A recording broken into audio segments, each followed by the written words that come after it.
right, now, sir, how are you all? This evening of your time as you create time to exist. Allow us to begin this interaction this evening of your time with the entitlement ignition. For it is now timing to ignite that flame within your minds, that flame within your hearts, and perhaps, if you wish to ascribe any degree of importance to something more than anything else, then I shall say, most importantly, that flame under your feet and in your hands. That which typifies that which you do, the energies that you use in your daily actions. Ignition will deal with the idea now that there is enough energy for you to avail yourself of to very simply and very effortlessly create the reality you prefer physically. And ignition can be described in perhaps what you may term 3 phases of awareness. The first will be clear intention. For as you allow yourself to understand what it is that excites you the most, as we have discussed many times, you will recognize this goes hand in hand with what may be termed your intention in life. And the clearer your intention, the more effortless and more direct your manifestation. Clear intention is simply getting in touch with that which allows you to know what you want to do in its essential form. The motivation behind who you know yourself to be. That which moves you. That which strikes the chord. Clear intention. The second phase will be, if you wish, humorously referred to as 3D. This will be definition, desire, and deservability. The second phase. Clear definition. The absolute understanding, the clarity of vision of in what way, by what method you wish to express your clear intention. In other words, how you wish to be you. How you wish to be of service. How you wish to express what excites you. In what way?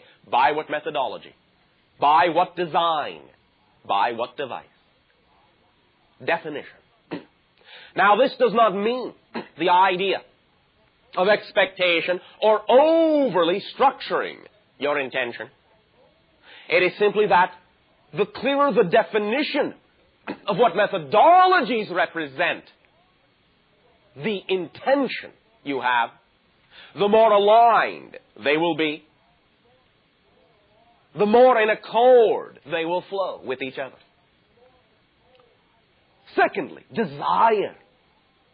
Strong and clear desire, which, as we have discussed many times, is the activation principle of the definition, of the belief systems that you have. Strong desire. The true emotional knowledge that your definition and your intention is you, and that that is what you desire to manifest. Remember that sometimes, even though many of you may express a strong desire, you say, yes, I have a strong desire for such and such to happen, for my definitions and my intentions to manifest. Simply remember that sometimes some of you have a stronger desire to remain in the lifestyle you have already created. Allow yourself, therefore, to recognize that it is the overriding desire, the overriding definition, which will allow the manifestation to occur in your life. And remember that even though things may seem to not change, you are only recreating over and over anew a manifestation from the beginning that may simply fall into the line of continuity in such a way to make it appear as if nothing new has been created. But continuity is your creation. You are always creating anew with your desire. Even if you are creating anew what appears to be the same old life. You are still creating it, in that sense, continuously. To extend itself, to carry through the original momentum of whatever definition is clearest to you, of whatever intention is clearest to you, and whatever emotion is strongest. The true desire to change the life you have, or the true desire to allow it to remain the same, if that is comfortable. And third, and hinging directly into it, deservability. The true understanding and knowledge of whether you really believe you deserve the changes you say you desire. Of whether you will grant yourself the permission to be a part of creation. To receive the deservability that automatically is yours in just having been created by infinite creation. For if you did not deserve, you would not exist. So those three issues comprise the second facet of ignition. The 3D of definition, desire, and deservability. And the third facet of the triad of ignition will be clear, and direct action. For then when you have clear intention, clear definition, clear desire, clear deservability, and you initiate clear action, you will ignite into that reality. You will ignite that reality into manifestation. That is the triad mechanism that represents in the simplest possible format the 3 steps necessary to allow you to consciously create any reality you desire. In a sense, it is a very simple thing. But enjoy the exploration and the discovery of yourself that you may create in going through that technique, in examining your intentions, your definitions, your desires, your deservability, and in putting forth your action. And remember that these 3 things make up the idea that you are. Intention, I. 3 Ds, D. Action, A. Idea. That you are. You are the idea. You do not have them, you are them. And they always break down into intention, definition, desire, deservability, and action. That is how you manifest. That is how you ignite. And that is why, to use another analogy, another metaphor, the triad, this tetrahedral structure, this pyramidal structure, can be recognized to associate in your definitions, in your ancient languages of ignition, of fire within, to be the original term of pyramid, pyre, the fire in the center, pyramid. In this way, that is what you are. You are this structure. You are the prism, the 3-sided prism. And there is a fire that exists within you. The divine spark of life, of creativity, of creation. Allow it to ignite by bringing these factors together in the now, in the present. And anytime you bring your intention, your definitions, your desire, deservability, and your actions together as clearly as you possibly can, anytime you function within that level of integrity, you will always ignite a new reality, a manifestation. Always. It is as clear and as simple as you wish it to be.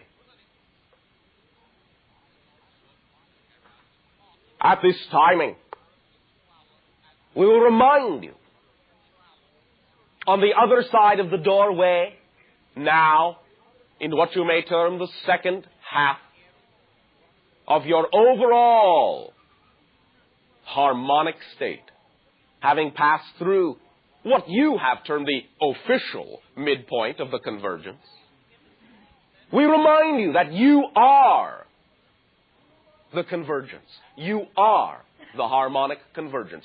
You are all the four phases, the four harmonics. Harmonic initiation, begun 40 of your years ago. Harmonic convergence, your time in the present. Harmonic identification, approaching in what you would call 30 of your years. And harmonic synchronization at the end of the overall cycle in another of your 40 years. You are the four harmonics. You are the idea. You are the energy. The harmonic convergence is simply cycles made of the energy of the collective consciousness that you are. You are now in the second half, the accelerative half. The first half, your first 40 years, laid the foundation. Now is the time of action. Now is the time of doing. The energy is present. And that is why now the most important fire is the fire that can be lit under your feet to move, to do, to put it out there, to take the steps, to actualize, to physicalize. So clarify what your intentions, your definitions, your desires, your deservability. Clarify those ideas and act. You will change. You will transform. You will see astonishing changes all around you. That will become in time not very astonishing, for that will be par for the course, as you say. Remember again, change is the only constant in creation. You are made of change.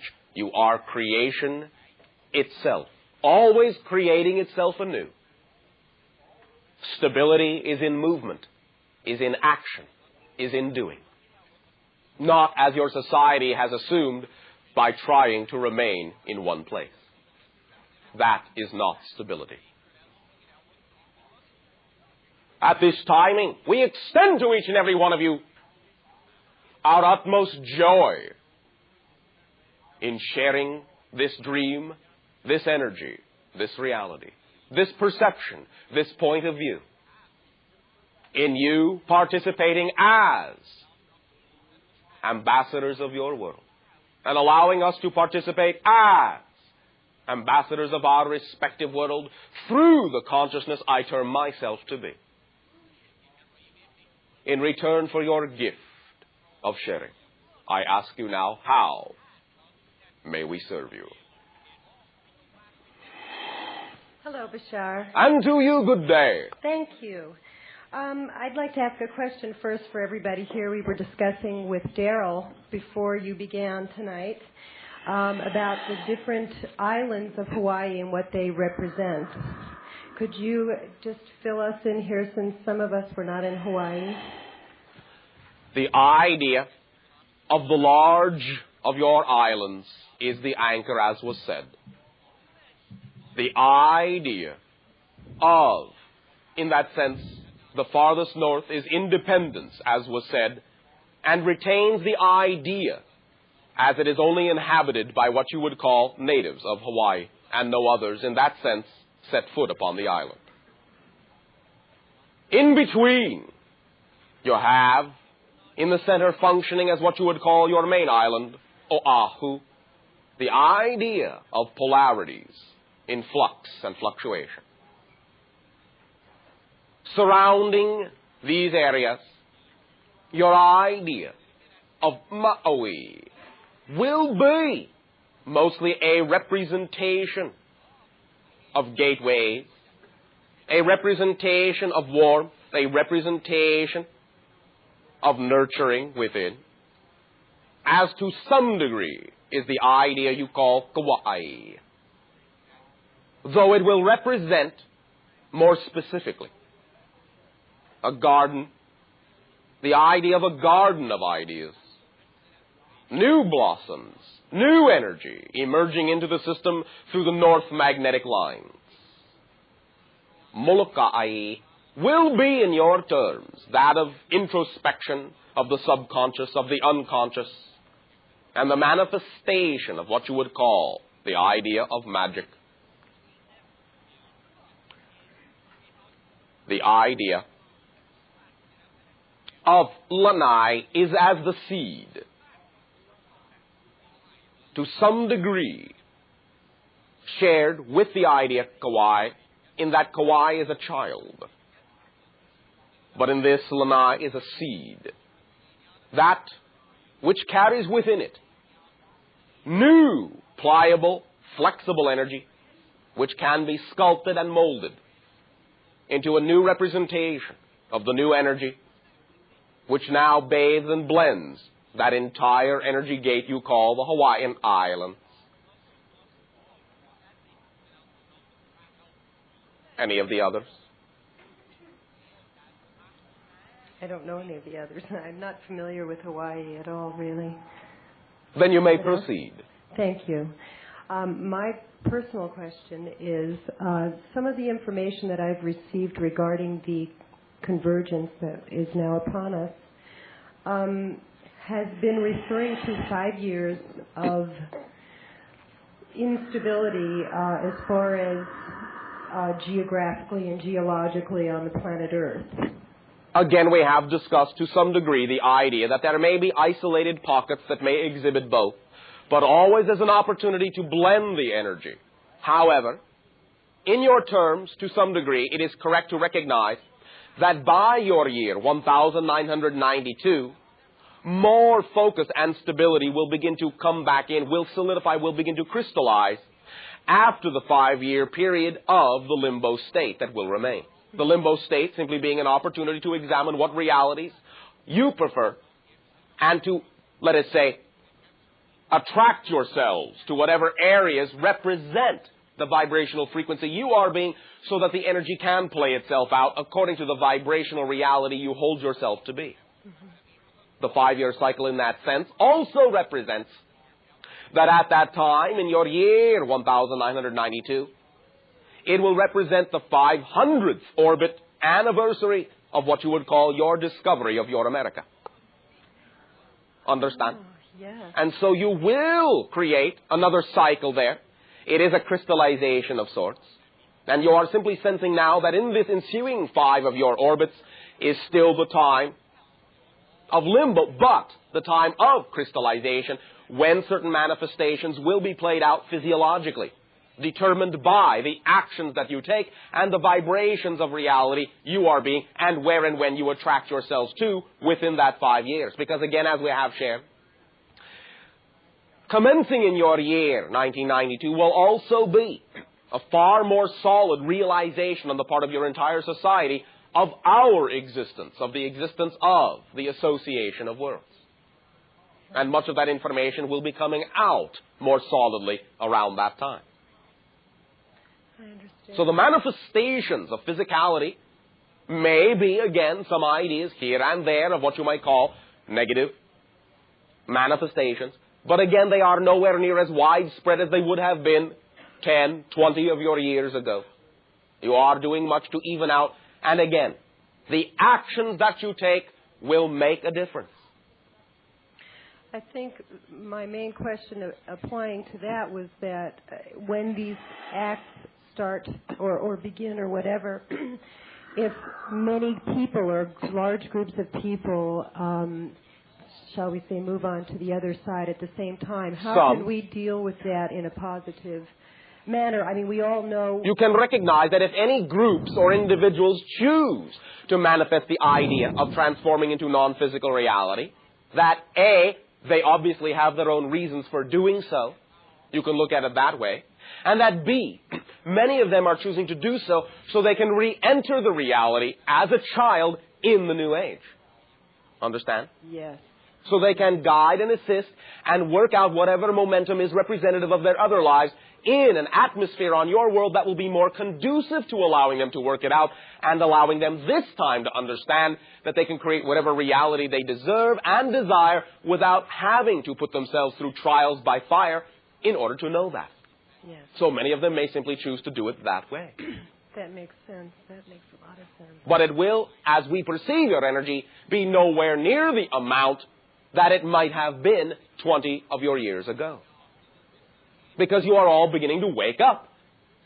And as you wake up into the dream of physical reality, then you do not have to take yourself out of the picture to remember what it is all about.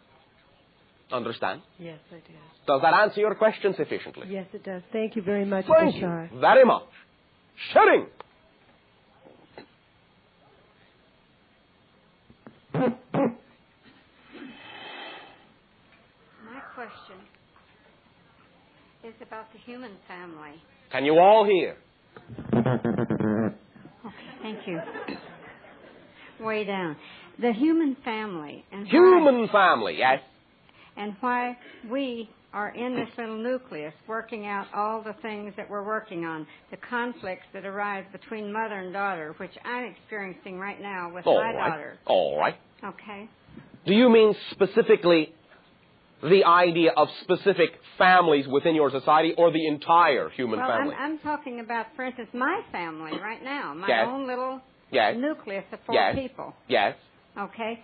And why, especially with my daughter. All right. And how much we really love each other, but each time we get together, we have just tremendous joy and tremendous fun. Yes. But then there's always this one just really heavy conflict that Can you define it?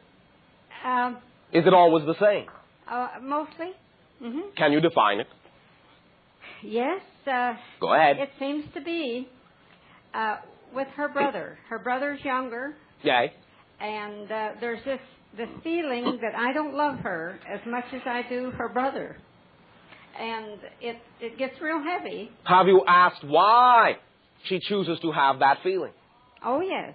And the answer? And because there's 14 years difference in the age. Is that the reason? Well, because I was able to afford to give him more. We've had a different relationship, but the love is no different. She's chosen to live in California. I live in Illinois.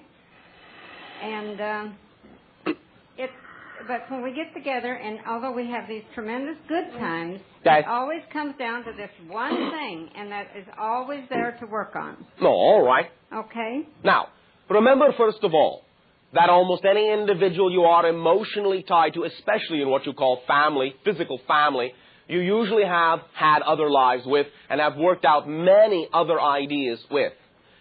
Our perception at this time is that one of those ideas, the idea you are talking about, to some degree is a carryover from what you would call other lives. Other situations and other relationships you have had that in your terminology have not yet been balanced out. And this is one of the ideas you are giving her an opportunity to deal with. Her issue of deservability. Now, is she of a mind to be reminded?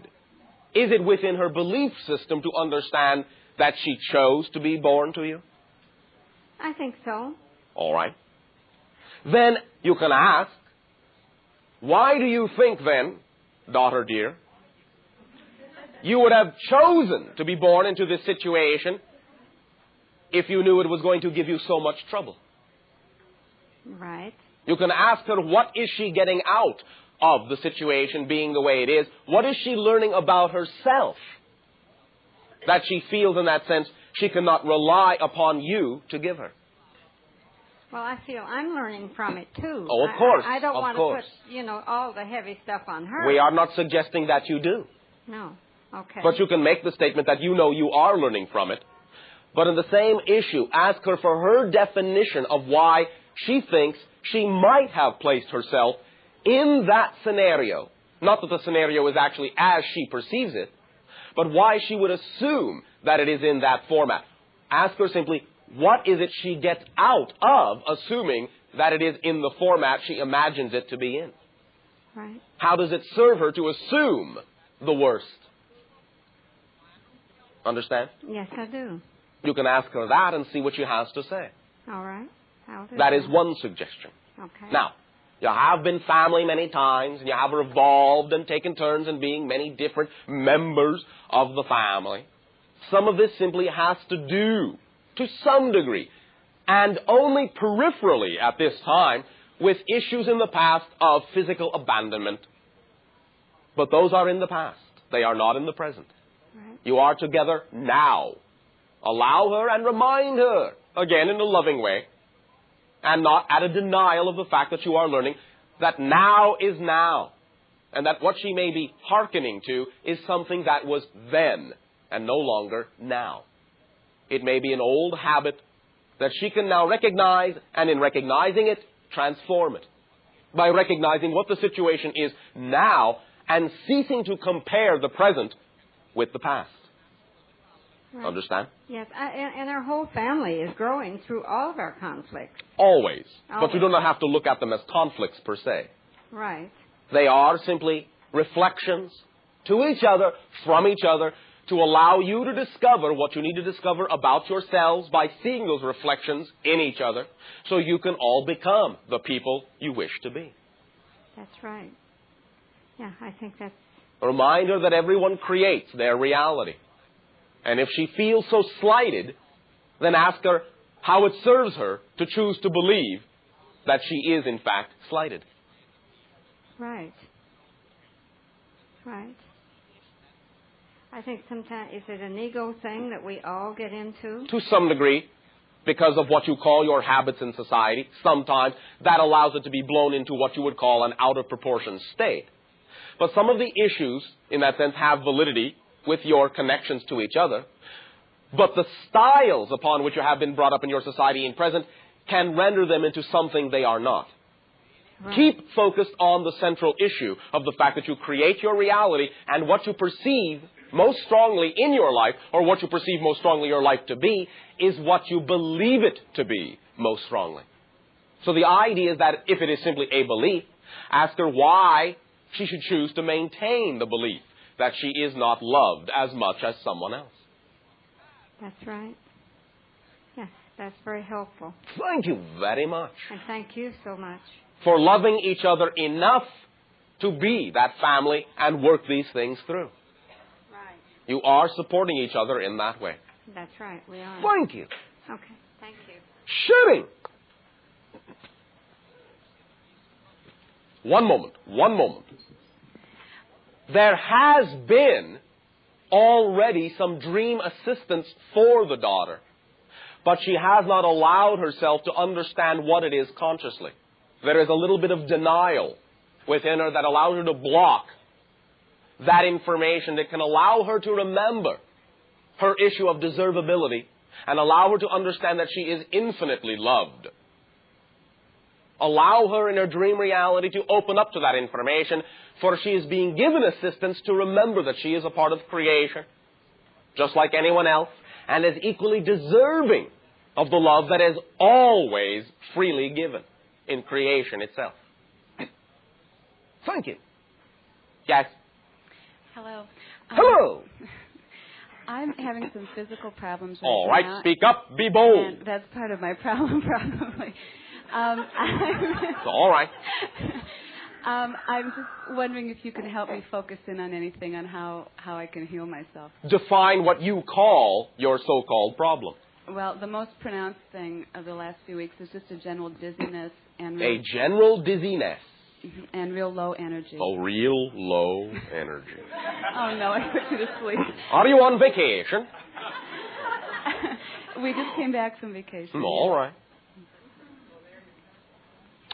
Now, into what type of a reality do you wish, do you desire to reinsert yourself?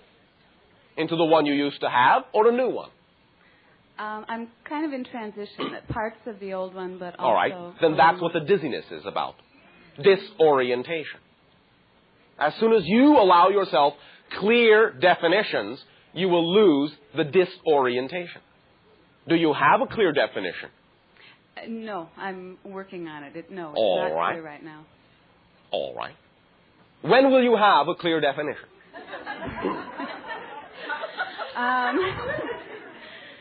I'm hoping You are what? within a month or two. Let me rephrase that. You doubt you will have it in a month or two. No, it sounded that way. Yes, because that's generally what hope means. You doubt it. Okay. Now, when do you feel you will have a clear definition? Even though you may not have the clear definition now, you do have the ability to feel when you might have one. So when do you feel you might have a clear definition? I will have it in a month or two. No, all right, a month or two. A month, I'll say a month. Oh, all right. Now, do you believe that? Yes, I do. Oh, all right. Fair enough. Why do you believe it? Because it's something I've been thinking about for a long time. Something you have been thinking about for a long time. Mm-hmm. And what is it? you want the specifics of it? I'm a mother of three. All right. All of which are under 5. And all right. I've been Mother Earth for 5 years. All right. I just need to get a little bit coming in as well as going out. To express who you are in other ways. Exactly. All right. Have you picked a way that you enjoy more than any other? I've picked one way. I've signed up for a class that I'm going to be taking. Of? Photography. All right. How long is the class? It's an 8-week class. 1 or 2 months. All right.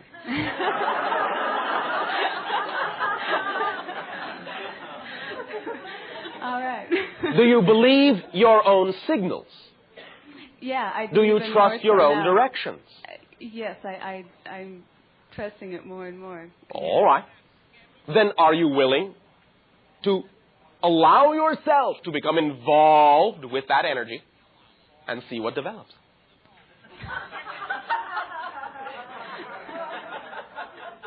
Yes. All right. Yes. Then relax. Do not be impatient. You know what you're doing. Trust it. You will, in that sense, manifest all the things you need to exactly when they need to be manifest, when you are satisfied that your definition is in fact clear, and it will become clear as you learn in that class what it is you really do and don't want to do, if that class really represents what excites you the most. Understand? Yes. You can use it to build your definition of clarity. That makes sense. All right. Thank you. Let it be obvious, for it usually is. Thank you very much. Thank you. Shooting. Hello, Bashar. And to you, good day. I'd like to inquire about 3 phenomena Speak up, speak up. witnessed by myself and a companion. All right. The first, a couple of months ago, I was taking some pictures with a Polaroid camera I- of some property I'm connected with. Speak up, speak up. Near Los Angeles. The picture, whatever this was on the picture was not apparent to the eye, but on the Polaroid, the picture came out showing a translucent figure, blue, maybe perhaps 6 feet in height, with maybe a smile on its face. It seems to be... Well, in its sense, it doesn't really have a face, but it is a projection in that sense. Figuratively, yes. Yes. I have 2 more phenomena to discuss to ask of you, All right. and their relationship to me, possibly. The second was a sighting, not over my house, but east of my house from Los Angeles, early on a Thursday morning, about 1:15. The spacecraft, which I believe it to be, was announced by my cat, who was making a noise reminiscent of its younger days when he used to kill birds. But he summoned me to the yard, and I went out and saw this, what appeared to be a spacecraft with a trapezoidal, I believe, shaped windows or ports. At least they were reflecting like a glass-like substance. It was glowing, and it was quite bright. It seemed quite large. It didn't seem like it was a great distance away, assuming it was the kind of size that we've been told some of them are, which is about 30 feet in width. The third phenomenon was about 10 days later. With the same companion, I was in Joshua Tree, and on a hunch went to, for the morning of the conversions, 5:45 a.m. on Sunday, went to the top of Keys Mountain, where after a while, at 5:45, I saw this through my binoculars, saw this elliptical-shaped silver object which appeared to be quite large. I don't know the distance. I have a photograph that's been blown up many times.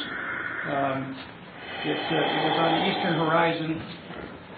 It was witnessed by myself and my companion through the binoculars. I couldn't detect any windows or anything like the other one, but it was a beautiful shape. It was reminiscent of the template, the pedal, the geometric pedal in the template that you showed us depicting the harmonic convergence, and it was on that morning. Thank you. Both of those manifestations, 10 days apart, as you say, in this way, in our perception and through our information, are directly what you would call Pleiadian in energy, and are representative of what you would call a slight resurgence in observation at this time, for identification purposes, and to some degree, that is your strongest connection. The, I shall say, imp in the other photo, to some degree is a representation, an archetypal representation in the electromagnetic field of your planet of something that represents a reflection of you, something that represents a reflection of your connection to the combined telepathic flux of your world, and something that represents your connection to the telepathic flux from the Pleiadians as well. It is a symbolic reference, a symbolic embodiment, a manifestation in energy terms to function as a guide, a spirit guide in that sense for you, to allow you to have seen in a type of magnetic mirror another facet, another version of yourself. In a sense, you were looking at yourself, at a reflection in a mirror, through a certain filter, through a certain frequency, and it manifested back to you in a way that would allow you to discover, in ways that we are not yet allowed to share with you, a certain portion of your mentality that will be coming up to the surface of your consciousness shortly, and is to some degree connected with the sightings you have had. Now, very often, some of these things are, as you colloquially call them, manifestations or symbolic manifestations that are only representative by phenomena you would call natural in that sense.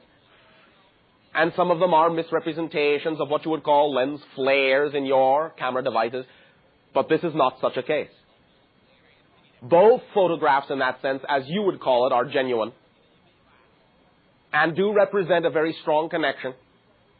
And the blue auric image, the electromagnetic image, represents a facet of your consciousness that is about to open up in some interactions you are about to have that are represented by the Pleiadian connections you were witness to. Can you amplify the nature of that connection? No. For it is not my place to do so. It will be amplified for you by those with whom you will be in touch. In touch. Yes. At all?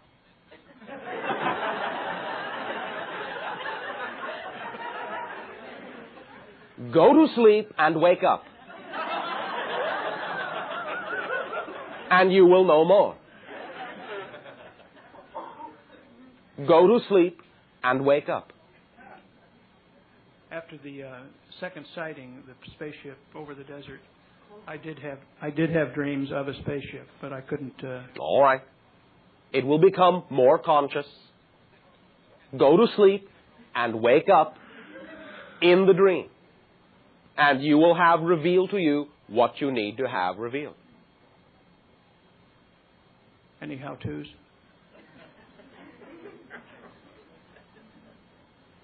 Clarity of intention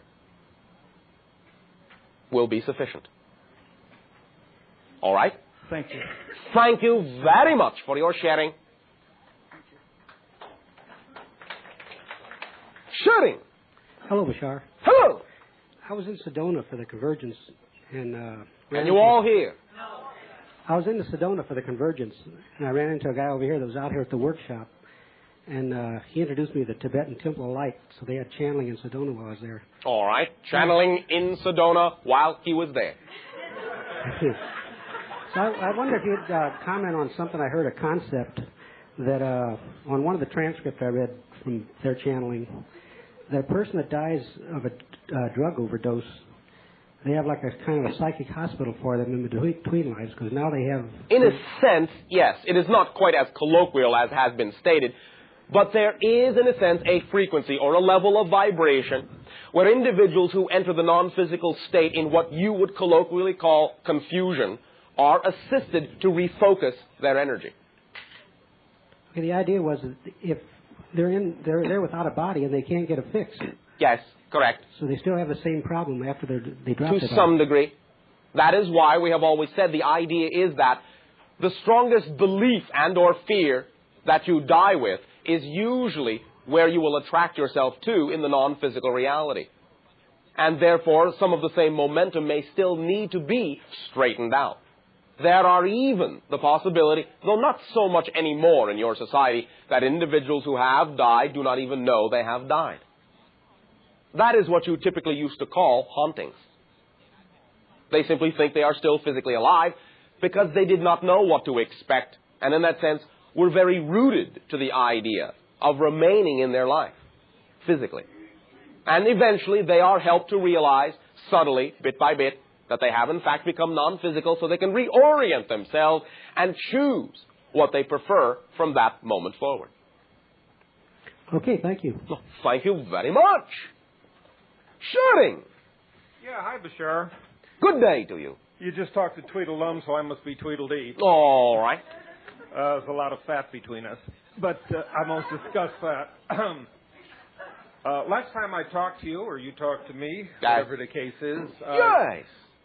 I said something, and you made a comment, and when I was listening to the tape, I realized when we were discussing about teleportation and the tone level of myself had gone way down, and my abilities got lowered after the teleportation. You kind of agreed with that, and I was curious now what the implication of that is, or what it means. The implication of agreeing with you? No, yes. Wait a minute now. I didn't look at it as you agreeing with me. I looked at it as you said, yeah, I kind of got the idea that you said this is what usually happens. Yeah. Not in those words. Yeah. That's what I wanted to query on you.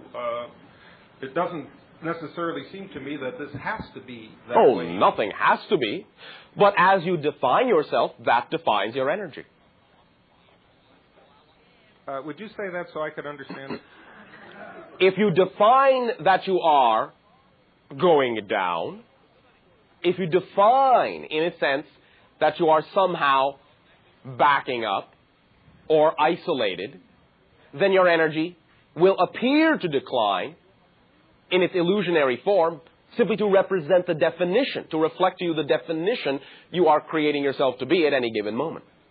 So if you feel the energy to be going down, then that is simply a reflection of how you are defining yourself. That you are, to some degree, removing yourself slightly in your idea of yourself from the overall flow of infinite creation, creating an isolation, a cutoff that allows your meters to drop. Okay, yeah, because I was kind of looking, it was more than just emotion. It was actually abilities and awareness and a number of things that all collapsed. Yes, but it's all connected. It's all one thing, you see. Only your society and a few others make the distinction truly between the colloquialisms that we use in your language of ability and emotion and thoughts and beliefs. It is all one thing. It is all one event. It is all one act. So, in a sense, if any one part goes down, in that sense, it all does. Okay, that makes sense to me, yeah. Thank you. It's a good triangle. Okay. Thank you very much.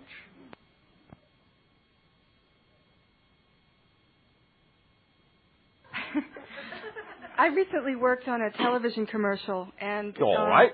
in this commercial, we used a jet fighter plane to race over a Ferrari car, and the pilot crashed and was instantly killed while we were shooting. And so I've been wondering if he had an agreement with the producers of that commercial and with all of us to be witness to his death. Generally, yes. Generally. So, in other words, in another life... In other words, let us put it this way. Nothing within your collective belief system prevented that.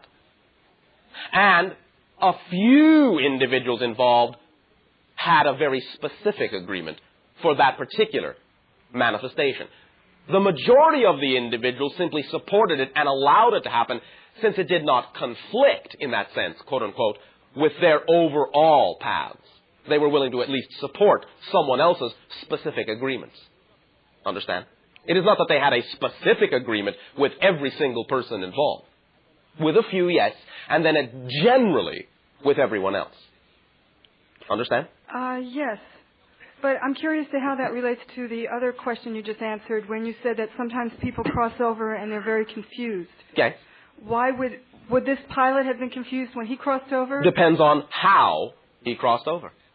With what intentions. In other words, individuals who are brought up to believe certain things very strongly may allow themselves to be somewhat confused, as you say, when they die and do not find those particular manifestations that they expected to find in the way they expected to find them. Because they may not have been aware of what beliefs they had consciously. But their strongest beliefs will usually manifest. But if an individual, for example, says that I am doing what excites me, and if someday I should go out in a blaze of glory, that will be just fine, will usually create for themselves an opportunity to be very aware very quickly of exactly what has happened. Because they will, in a sense, have been setting themselves up for it. By saying, well, I died doing what I wanted to do, what gave me joy. And they were, in a sense, ready to die that way, if they had chosen to. So even though there may be momentary confusion, the overall definition they give to what it is they're doing in life can allow them to set themselves up so the confusion won't last very long. Understand? Yes. Okay, that answers it pretty much. I'm just curious as if I was meant to be there to learn a particular lesson. If you were there, then you were meant to be there, for there are no accidents. However, any particular event that occurs can have relative degrees of meaning to different individuals. Some more than most. So, the easiest thing to do is to simply ask yourself, well, what did that incident allow you to examine? What is it you got out of being there? What did you learn about yourself by witnessing the choice of someone else in that very bold manner? How did it allow you to feel? What chords did it strike? What did it bring up from within you to the surface? All those things are the reason for why you were there, because those are the things you wanted to face about yourself to integrate them within you, no matter how strong or subtle they are. Understand? Yes, I do. So, is that a simple thing for you to do? Yes, I think it helped me a lot. All right. Thank you. Then thank you for co-creating that particularly bold expression. Thanks. And supporting that individual's ability to, in a sense, do what they desired to do, in the way they desired to do it, according to the beliefs they most strongly constructed in their lives. All right? Yes, thank you very much. Well, thank you very much. There is something else coming to you as well. Can you elaborate? One moment.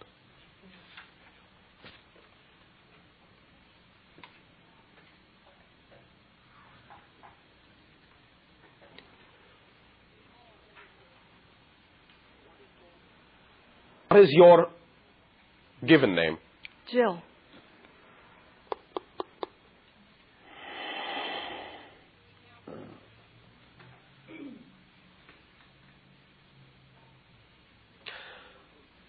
We are scanning the symbols. One moment.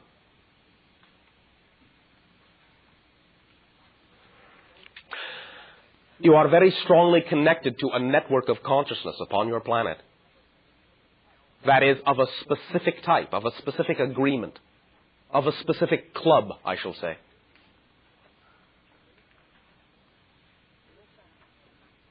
In a sense,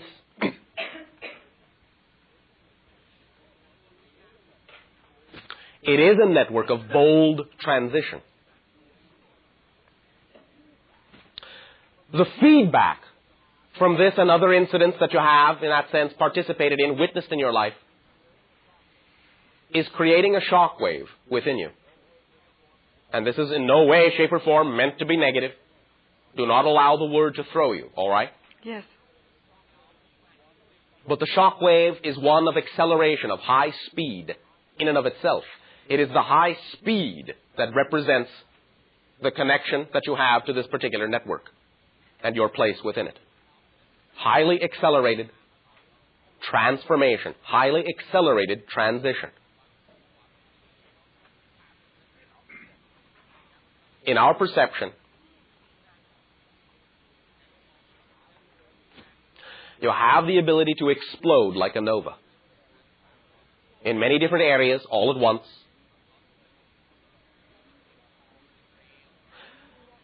You do not need to find yourself, when and if this occurs to you, to be breathless. Let yourself understand it may feel heady for a while, but there will still be enough atmosphere for you to keep your head. And you will still be able to keep your feet on the ground no matter how fast you move.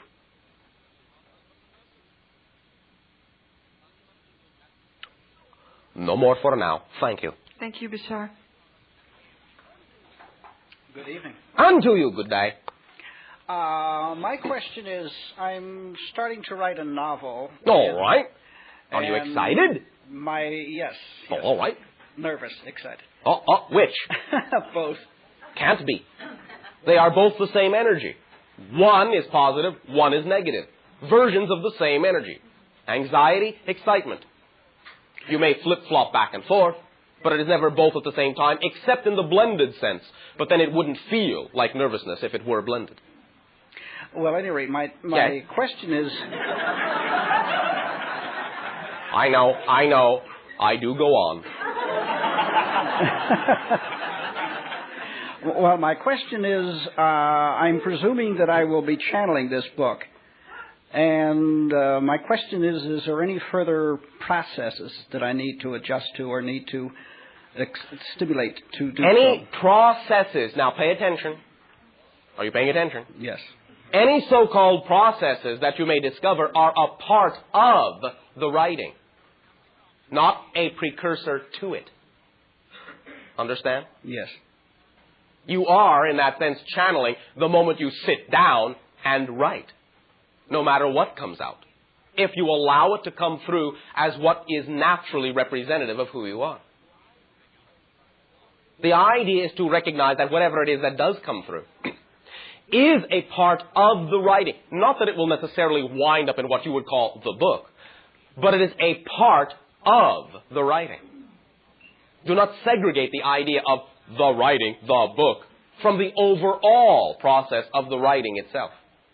You will know what needs to be in the specific book and what doesn't. But the process will be in the writing itself, of course. You don't have to do anything beforehand. Just do it. Just write. Everything that needs to come out will come out. You will know what belongs in the book and what belongs simply for you. Understand? Yes. Does that answer your question sufficiently? Yes. So there's no need to, 5 minutes of meditation before each session of writing or anything of that sort? Not if it is not something that represents what your imagination has excited you into knowing you can do. If it is not something that you think is something you need to do, if the writing in and of itself is enough of a meditation for you, and if that excites you more than any other methodology, then that is your meditation. Okay, fine. Trust your imagination. All right? Right. Thank you. Thank you. Shooting. Hello, Bashar. Hello. My name is Morgan. All right. Hello, Morgan. Hello, Bashar. I am a channel and I am learning to ignite myself as a channel in class. All right. How might I specifically facilitate this communication? you have any ideas on that? What do you picture yourself doing with the channeling? What images do you get when you think of yourself as a channel? How do you see yourself channeling? I see myself vocally channeling. All right. Where? Where specifically? In other words, are you channeling in a small, closed, dark room? Oh. Are you channeling to 3 or 4 friends? Are you channeling to hundreds of individuals? Are you on a mountaintop? Are you by the ocean? Are you in a forest? Are you in a building? How? I'm channeling to 3 or 4 friends. Oh, all right. Does that feel enjoyable? Yes, very much so. Oh, all right. I'm experiencing some physical manifestations right now. Yes. Part of which I agreed to experience, and I wanted to ask you about that. All of which you agreed to experience. You may not prefer all of it now, right. and you may wish to transform it, but if you have it, you agree to it, one way or another, unconsciously or consciously. Uh-huh, okay. Do you have any suggestions how I can open up my throat area more to trigger the words, images? Yes. First of all, allow yourself to cease to think of yourself as a collection of parts. You don't necessarily have to work on one particular area over another. Allow yourself to be a whole, homogeneous idea. And understand that when you are channeling, your energy is becoming the version of that idea. So the whole of you is manifesting. Open up the whole of you. Understand? Yes. Activate the idea. In whatever way, shape, or form is comfortable for you, act out what your imagination shows you. Get 3 or 4 friends, this is a suggestion, and simply say, without expectation, if you are willing, simply allow me as I will allow myself to let whatever comes, come. Then let it come. It doesn't have to make sense. Understand? Just play for now. The more you play, the more it will crystallize into whatever format represents the format necessary to make the most sense eventually in your society's terminology. But for now, play with it. And if you have an image of what feels correct, then play it out. Act it out. As best as you possibly can. With whatever help you can enlist. Yeah. Well? That sounds great. Oh, all right. Is there a way to ignite the battery in me to facilitate using the Ouija board? Does it excite you to use that particular tool? Yes, very much. Then use it. It is the action in and of itself which does the igniting. It is the trust that if you are attracted to it, that's an indication that that's the tool that may represent, at this moment, the one that will work best for you by functioning as a trigger for your ignition. That's what tools are. They are triggers to ignite you. They are exteriorized symbols of the way you think of yourself, of the way you symbolize yourself, of the way you imagine yourself to function. What type of frequency, what type of energy you believe you are. So to simply act with integrity and use the tool, the one that excites you the most now, the one your curiosity has been attracted to strongest, is to pull the trigger that will ignite you. Understand? Yes. Thank you very much. Thank you very much. Sharing. Greetings, Bashar. And to you. Did you enjoy our celebration of our harmonic convergence? Yes. I did too. I also experienced a lot of confusion. All right. I didn't know whether to say happy harmonic convergence like at Easter, or merry harmonic convergence like at Christmas time, or have a safe and sane harmonic convergence like on Independence Day. And it was just tremendously confusing, but I will wager that you had a good time nonetheless. I had a terrific time, yeah. Indeed. Thank you. And nobody seemed to care what I said to them, so it was fine. Including me. Yeah.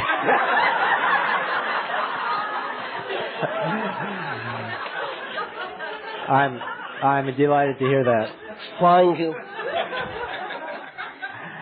I've attracted 2 related phenomena, very closely related. All right, 2 phenomena. Plural. One is that maybe once, two, maybe 3 times a day, I will have somebody ring my telephone, and as soon as I say hello, there's a brief silence, and they hang up. All right. The other phenomenon is that I get 3 or more calls a day for Security Pacific Bank, which has a very closely related number. All right. It's like off by just a digit. So I couldn't figure out why somebody, it seemed like the same person who kept hanging up when they would hear me say hello. Felt like the same energy? Felt like the same energy. Oh, all right. Maybe there were 2 or 3, but primarily 1. Oh, all right. And it felt, why would they continue to call me when they knew that they didn't get the person that they were thinking they were getting? Maybe they got who they needed. Well, maybe so. I mean, looking at the mechanics and everything, you go, well, yeah, somebody goofed or whatever. Oh, all right. They were getting. But I know that there's something more for me here because this has been going on for a number of months. All right. Suddenly I related these phenomena to expectation today, and I'm not sure how they do relate to expectation. We do not perceive that they strongly do. Well, I wondered about that. I made the connection, and then I said, well, I'm going to ask about it anyway. To some degree, what it is representative of, at least to our perception, is, now, we do not mean back in the sense of having regressed, but simply back to the old idea of being a switcher and facilitating as a switching mechanism from one connection into another through yourself, back and forth, being what you call the go-between, the link-up for them. In a sense... For them to whom? To where it is they desire to get. But in other words, you are functioning magnetically, symbolically, attracting them through you to whom they need, rather than more directly in between themselves. In a sense, when they contact you, you are imparting, however slight, a small magnetic pulse, a magnetic switching alignment to them that changes something within them, which, of course, more properly put, means that they are changing something within themselves, but allowing you to reflect that to them. Yes. You are sending a pulse when they reach you, and the pulse is having an effect. That's interesting. You are being now used as a switcher. They did get the correct number for the effect they needed. I understand that. Okay. How does it serve me? I mean, It allows you to do your job. It allows you to begin to open up to new ways, new ideas, new symbols that allow you to understand how magnetically connected and how networking your energy actually is. It is, perhaps for now, a subtle thing, but it can begin to grow in other ways. Okay, I'm aware of certain aspects of my job as a switcher. Yeah. Well, this is simply a new phase. And some of them are kind of what I see as physically relatively narrowly focused. Yeah. Communicating with friends, reflecting to them a lot of ideas that I share with you. Yeah. And now, to some degree, you are getting a representation of something a little more expansive, a little, as you say, broader in scope. What is it your society says? I believe it is the phrase, reach out and touch someone. Well, I had considered that. I knew that I was making a connection in some way. I wasn't quite sure what the service on the connection was. It's all right for now. To function sometimes best as a switcher, you don't necessarily need to know all the specifics of what they are getting from the pulse you are sending. Yeah. You are simply doing your job. Okay. Now, I would also create varying responses. On rare occasion, it would piss me off because I would have to go from one room to the next.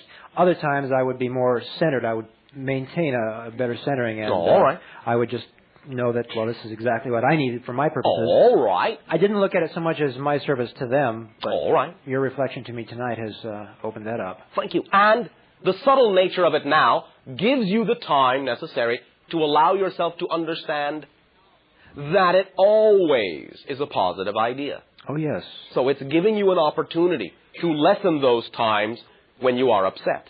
Absolutely. Well, I knew even while I was being upset, I knew it was a positive situation. It was a little bit of habit that I permitted to. All right. You know, and I knew that was okay too. Thank you. Can you expand even more on my job as switcher? I've kind of just been falling into it, wading across the river and not really knowing. That's not really the analogy that I wanted to use, but it sounded okay at the time. Just kind of being there and not really knowing that I was to flow with the direction. Yeah, it was a good analogy after all. All right. Can you reflect to me more about what job as switcher is? We can give you a symbol. All right? I will take that. All right. Think in terms of the many different inputs and outputs that one of your circuits exhibits. Mm-hmm. Like a printed circuit board? Yes. Okay. Hold that image and understand all the comings and the goings of information that are being processed through what you would call the chip at the center, through the switching gate at the center. Mm-hmm. And allow yourself to, by using that as a symbol in your imagination, to, in a meditative state, follow in different meditations each one of those conduits and see where it leads in your imagination. Oh. Then retrace it back to the center, recreate, breathe, come back to the surface, breathe, go back in, and follow another conduit. All right? Okay, I got that. And what will that do? You'll find do it out. and find out. Okay. It will give you an opportunity to truly visualize the vibration along each circuit and see where it will lead. Mm-hmm. And see how you are connected to different events in your life magnetically. Interesting. It's very interesting because I have had a printed circuit board kind of symbol that when I would see it seemed to be very significant to me. And it was now very you know why. Yes, yes. Well, I really appreciate you reflecting to me the job that I was doing when these people would call, because now I can make it a real game. And thank you. Obviously, there's been a transformation of a kind of energy because of this interaction here. Nice. You can ask them, if you wish, why they think they reached you. I'll have to do that empathically because they're not on the phone after about 1 second, so I'll do it that way. All right. Maybe, just a suggestion. Okay. They might stay a little longer depending upon how you answer the phone. Any more detail? Oh, okay. I'm going to leave that one entirely up to your creative furnace. All right. I'll stoke the furnace. Thank you. Thank you. Click, click. Shooting! Hi, Bashar. Hi. Since the harmonic convergence... Speak up, speak up, speak up. Share, share, share with all. Okay. Since the harmonic convergence, I've been feeling disoriented and tired and off balance. And my friends seem to be going through the same thing, and we were told it's from the energy being beamed to the earth. Can you tell me more? In a sense, keep it simple. Simply recognize that you are now allowing there to be the idea that there is more energy than there used to be, even though there isn't. But you are becoming more aware of the energy that is available, and therefore, to you, it is the same thing as having more energy. Again, the disorientation is simply the time you are creating for yourself to get used to the new level of energy. You are disorienting yourself from the old reality and reorienting yourself into a new one. New definition. This is why this evening of your time we began with the understanding of clear intention, clear definition, clear desire, clear deservability, and clear action. They will reorient you very quickly. Use the energy, use the limbo state to define what you prefer. Then act accordingly, and you will be aligned. You will be reoriented. But remember that some of this disorientation, as I have said before, is also part of the process, if you wish, of literal disillusionment. You are redefining your physical reality as an extension of you. It is the same energy you are. It is the idea you are. It is made of your consciousness.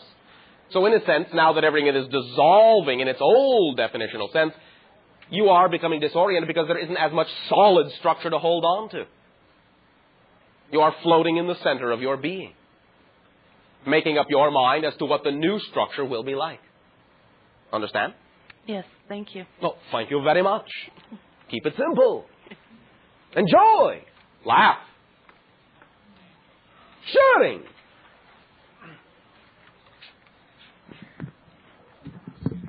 Hey. Hello, Bashar. Hello.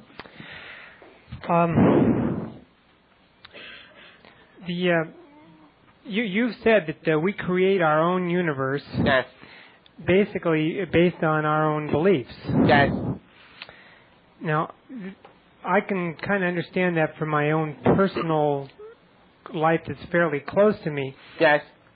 But does this also mean that I have complete and utter control over world events as I see them from my point of view? Well, to some degree. There are mass consciousness agreed upon ideas that you generally support and share in to take you all where you are all going collectively as well as individually.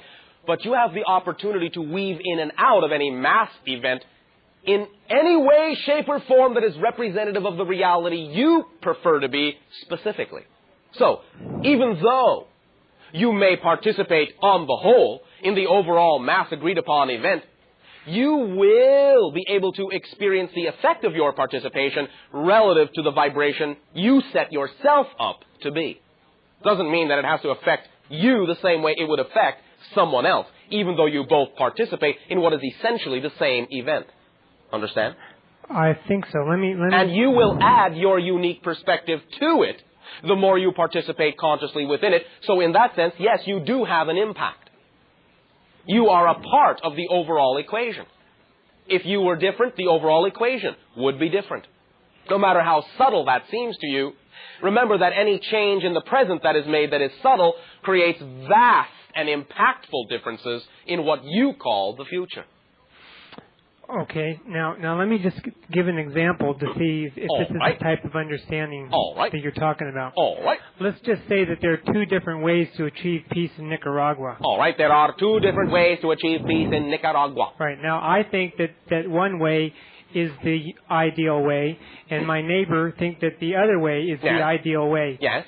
Will I experience in the news, in newspapers, on television, and if I went to Nicaragua the way I believe, and the neighbor right next door will see on television, read in the newspapers, and go down to Nicaragua and experience the belief he believes in, which is different? It can happen that way, although generally what happens upon your planet is that you both come to some consensus or third reality that represents enough of your individual realities to be satisfactory and sufficient for both of you to share it. Because after all, the whole idea is to share, not to segregate. So, the idea that will usually occur is an idea you can both share somewhat, rather than completely segregating the idea. But you can create a segregated effect, yes, and in a sense it is done all the time. Because there are different parallel realities, and one person who absolutely believes one particular way, and if that is absolutely not able to contain the other belief, then each of those individuals will experience completely segregated realities. It can happen that way, but the whole idea is to blend. So more often than not, you will simply find that you will meet on some common ground that will allow you to experience the ideas in specific ways that fulfill each of you, while still being represented from an overall idea that is generally satisfying to the majority of your planet. Understand? Okay, so that means that as using the same example, peace will occur in Nicaragua, yes, and my beliefs and my neighbor's beliefs will blend, yes, and the result will be the peace that we both wanted. Basically, yes. For when it comes right down to your clearest definition and your highest representation of integrity and intention, if the peace is created, and if it is done with integrity, do you really care how it gets there? Well, it can make a difference in a sense, because how? In one way, perhaps there could be a lot of oppression and death. Did you hear what I said?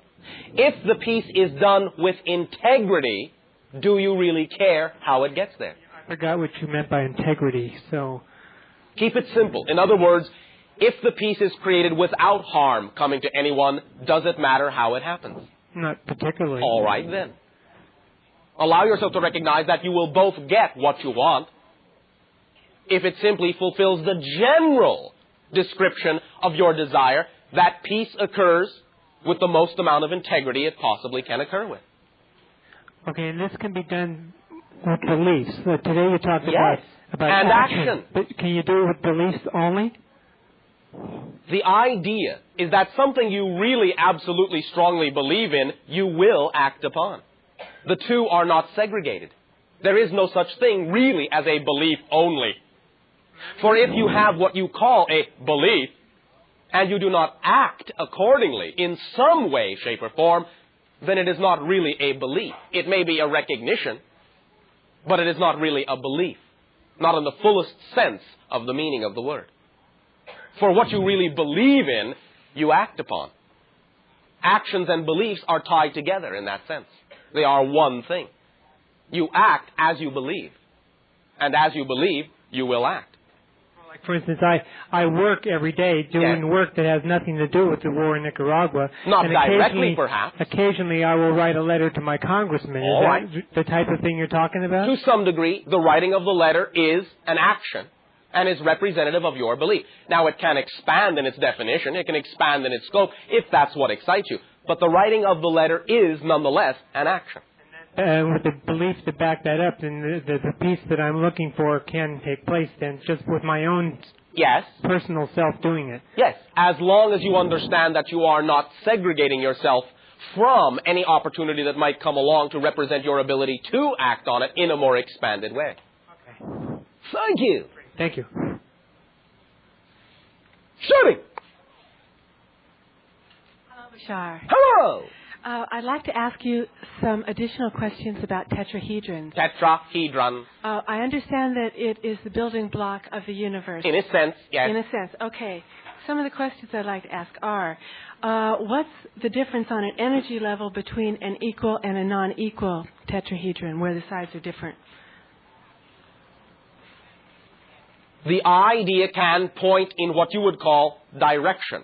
In other words, that side or area that in your terms would be unequal may simply represent the tensor, the dynamic that is being used, putting it simply to literally point the way, point out the direction in which the energy is flowing.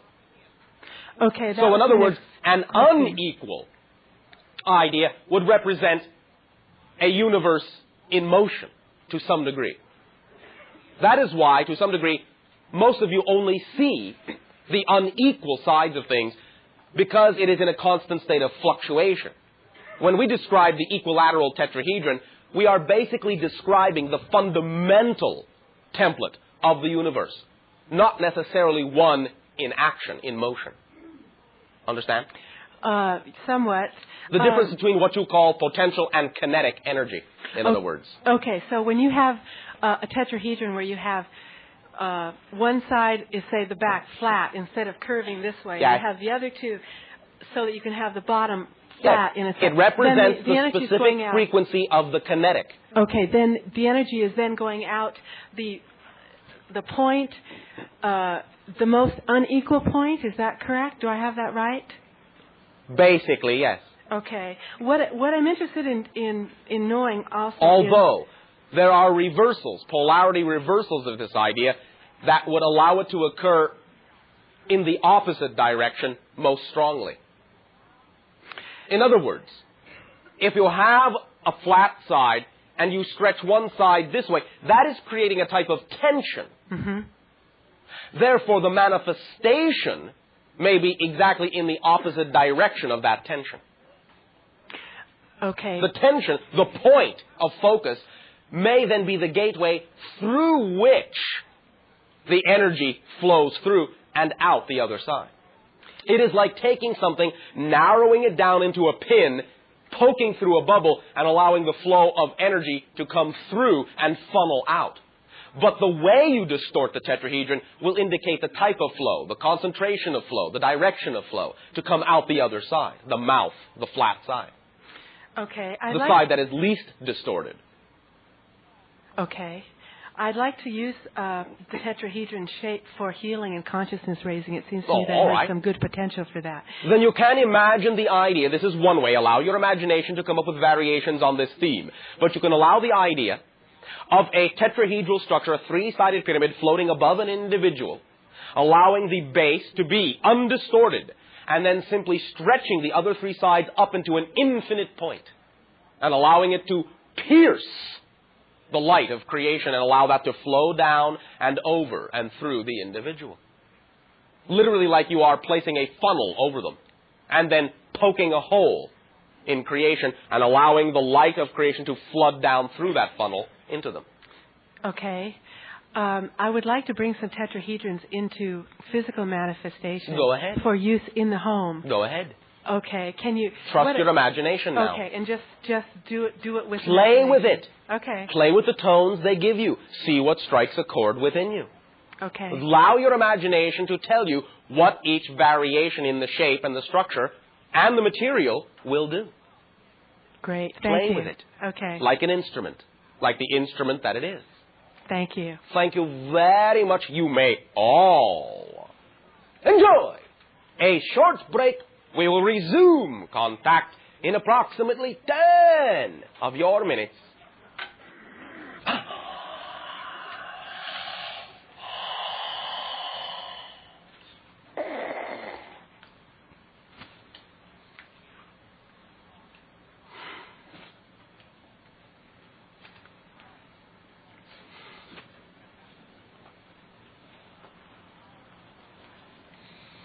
How's it going? Pretty good. 10 minutes, please, remember. 10 minutes. 10 minutes, please. In other words, at 9... Couldn't figure it out.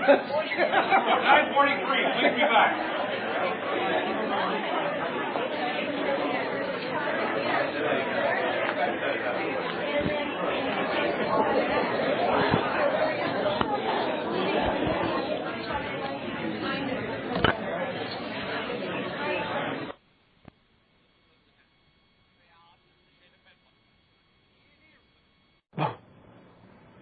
I'll say, by the way, do any of you notice that the energy tonight of your time is a little more low-key? Now, the reason for this is because primarily that we have reminded many of you that in these interactions with us, sometimes you feel a very strong vibrational resonance and an energy. And you think, oh, yes, I am feeling Bashar's energy. No. You are feeling your energy. For in these interactions, in functioning as a mirror for each and every one of you, we are giving you the opportunity to see your own capability, your own capacity, your own energy reflected back to you. The feeling you have of that vibrancy when you have it is your energy when you have been willing to match our energy. That is our way of allowing you to learn to equalize, to meet us halfway. Now, this night of your time, we are being a little more, as you say, low-key, not to bring the energy down, but to allow you to begin to create that energy for yourself, without needing my mirror as much. So,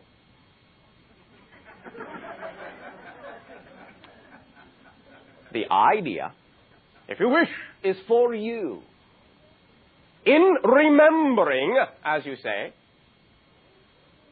the idea of when those interactions, those interfaces of what you call our energy, your energy, were most expansive, were resonating in high frequency.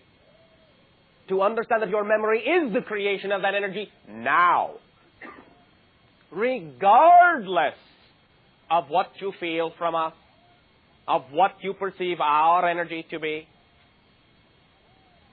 This is your opportunity to recognize that the feelings has always been your energy. For you to understand you can begin to create that anytime, anywhere, anywhen you wish.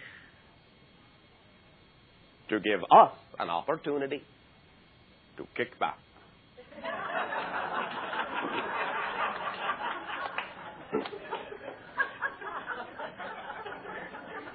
to have a vacation.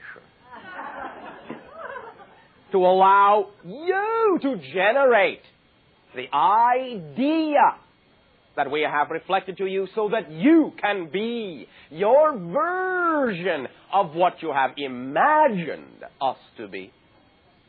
So there will be more equality between us in that sense. And then eventually less of a notion of between and more a matter of being the same. You all follow along? Yeah. You all follow along? Thank you. Sitting. And to you, good day.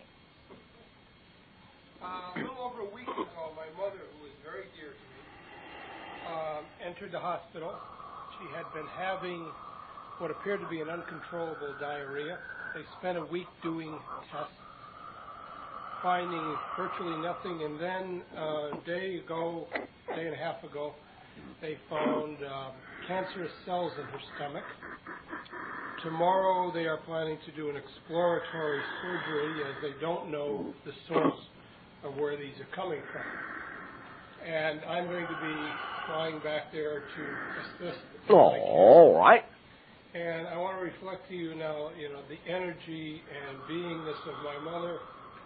And I'm joining the two energies between her and me now. And I would like you, if you will, to reflect some suggestions in best ways that I can be of assistance.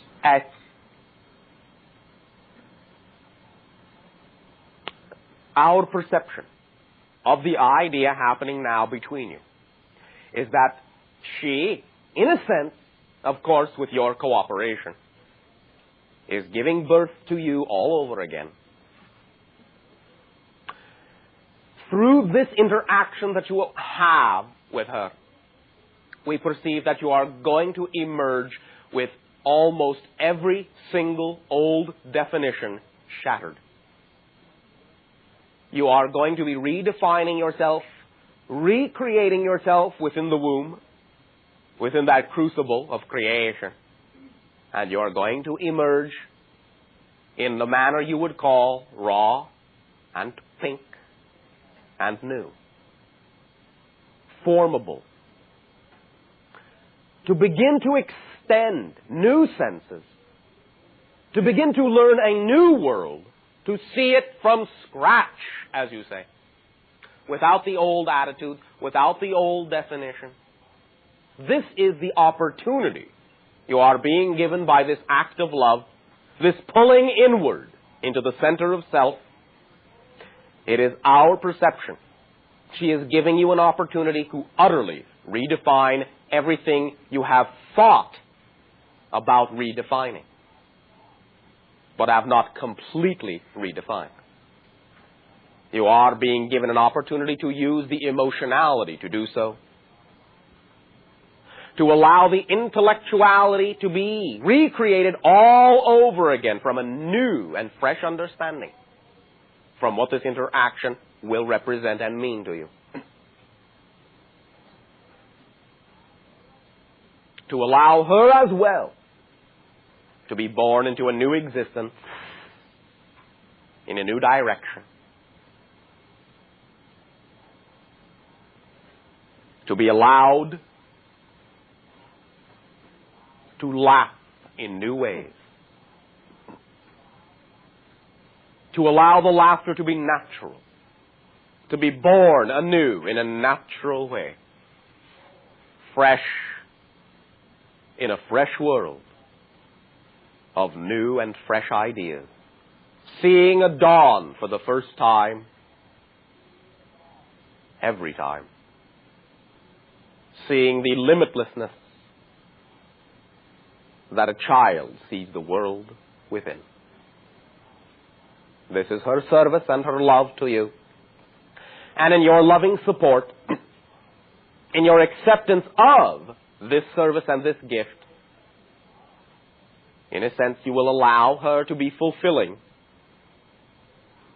one of the strongest agreements she has made with you. For this nexus, this interaction, this access of intersection between you is to allow you to know that truly, in many senses of the word and the concept, you have lived one life up to this point, and now you're going to start living a completely new life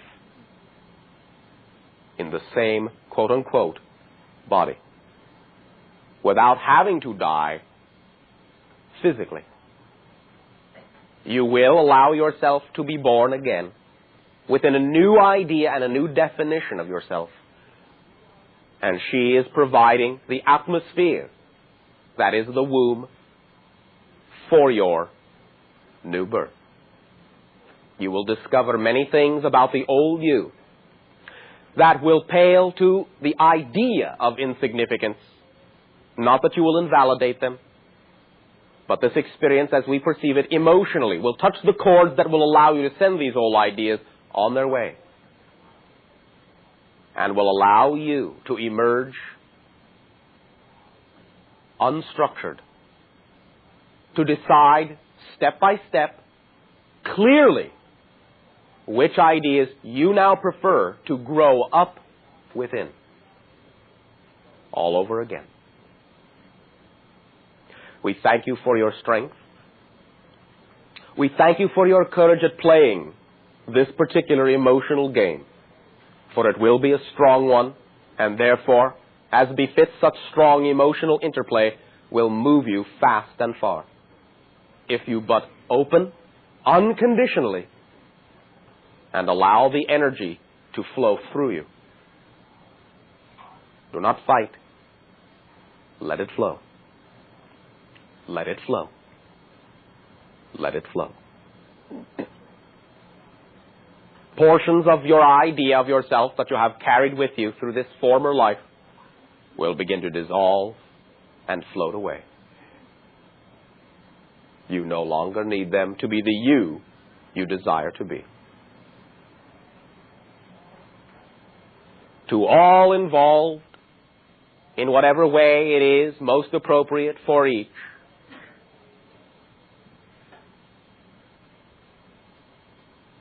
happy birthday to you. That is our perception of this interaction. Thank you, my friend. Thank you most lovingly. Okay.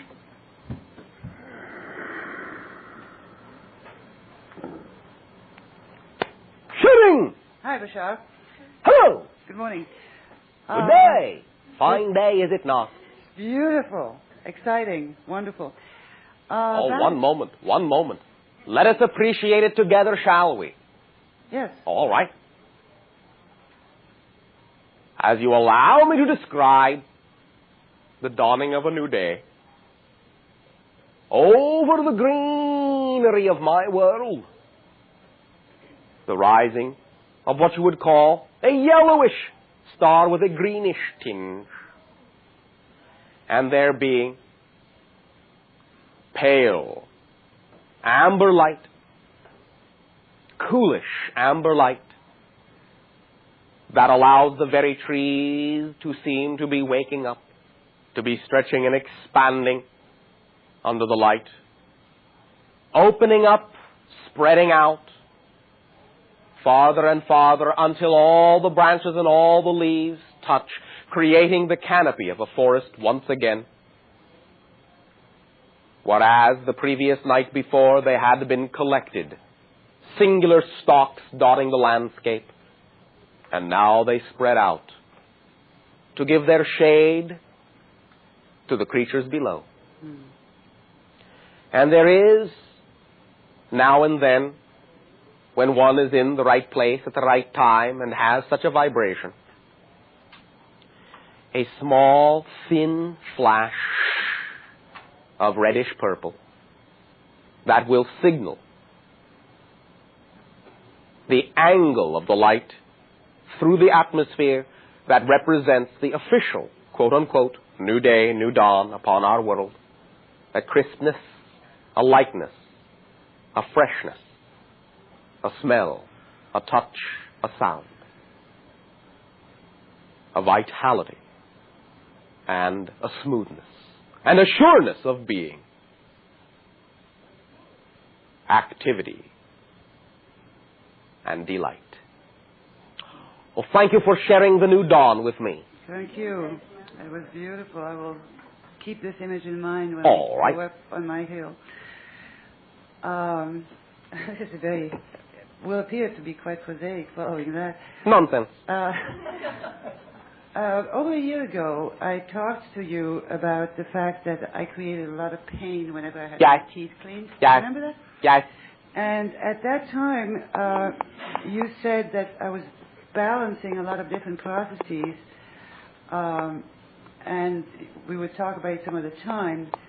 And I've never brought it up again because I didn't think that the processes were finished until, well, since then I have found a hygienist who uses a different method, and I don't have the problem, I don't have pain anymore. Thank you. And I had a checkup today. I've also had a lot of situations with my mouth. Everything that happens in my life seems to be some reaction in my mouth, my teeth, my gums, whatever. I had gum surgery. And my dentist said that the best we could do after the surgery was to keep it stable or not let it deteriorate too much. Oh, the best. Oh, all right. Right. And today I had a checkup, and he came and he said, "Hey, it's getting better." Surprise, surprise. Surprise. And he was very surprised. I wasn't. I was very pleased, but I thought, well, that makes sense. Yes. You are taking bigger bites of life now. So I thought, well, perhaps this was a time. Oh, in a sense, that is what I really mean. For when you don't, the symbol of what you chew it with to digest it can atrophy. Huh. Oh, how interesting. Well, I thought perhaps this was the time now where you might share with me those processes I was balancing, because I finished with my balancing act. That. We have just described them to you in effect. You are biting off bigger chunks of life emotionally in that sense. You are willing to digest more in that sense rather than simply one particular level, which would allow there to be spiritual malnourishment. Understand? Yes. You are now nourishing yourself more on every level. Okay, so at the time I was not nourishing myself? Not on every level. Okay. You are not biting into life as fully as you could.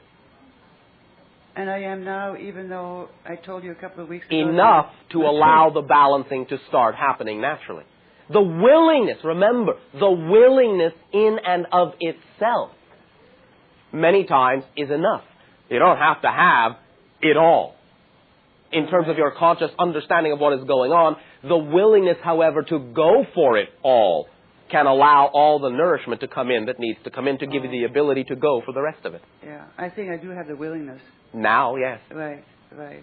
Because I feel that, well, the reason I'm talking to you tonight, I feel that I'm at the verge of something, and all I need is a little nudge from you telling me which direction. Thank you. What are you at the verge of? I have no idea, Bashar. Yes, you do. I knew you'd say that. Well, first of all, you know, repeat after me, I am. I am? Was that a question? No, I am. I am? Oh, yes, I guess so. All right. No, I am. I am the idea. The idea. Of being on the verge. Of being on the verge. Of discovery. Of what? Of discovery. Of discovery. Of I don't what? know. That's what I'd like to know. All right. I am. I am. The idea. The idea. Of not knowing what I'm on the verge of. Of not knowing what I'm on the verge of. How do you know you're on the verge of anything? It feels like it feels like it. All right. Then for now, be the idea of being on the verge. Right. Explore what it is to be on the edge, on the threshold.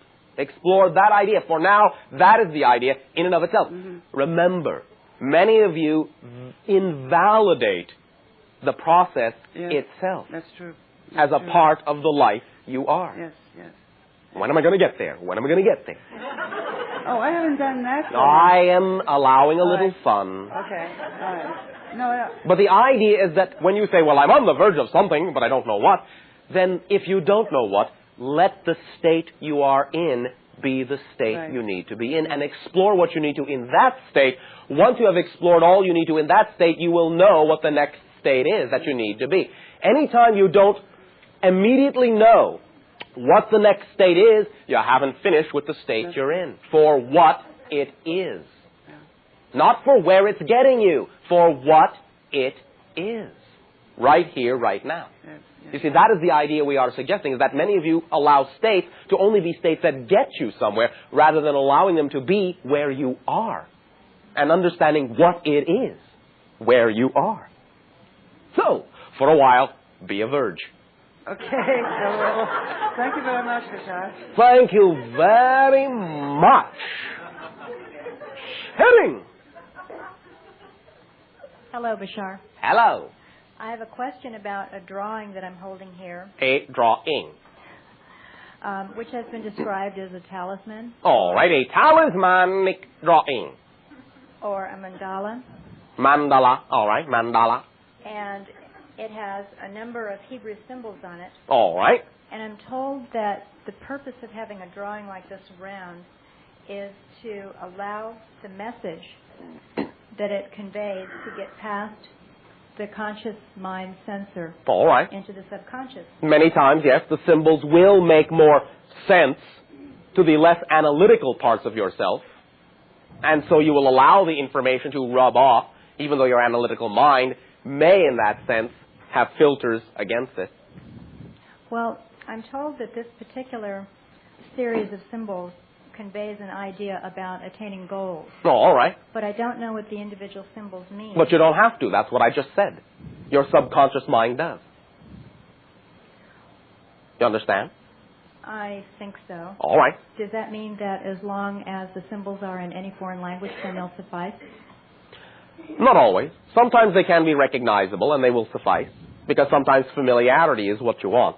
However, the idea does unlock your guard, does allow you to drop the defenses, because you don't think there's necessarily anything there getting through, then you're not expecting it when it does get through.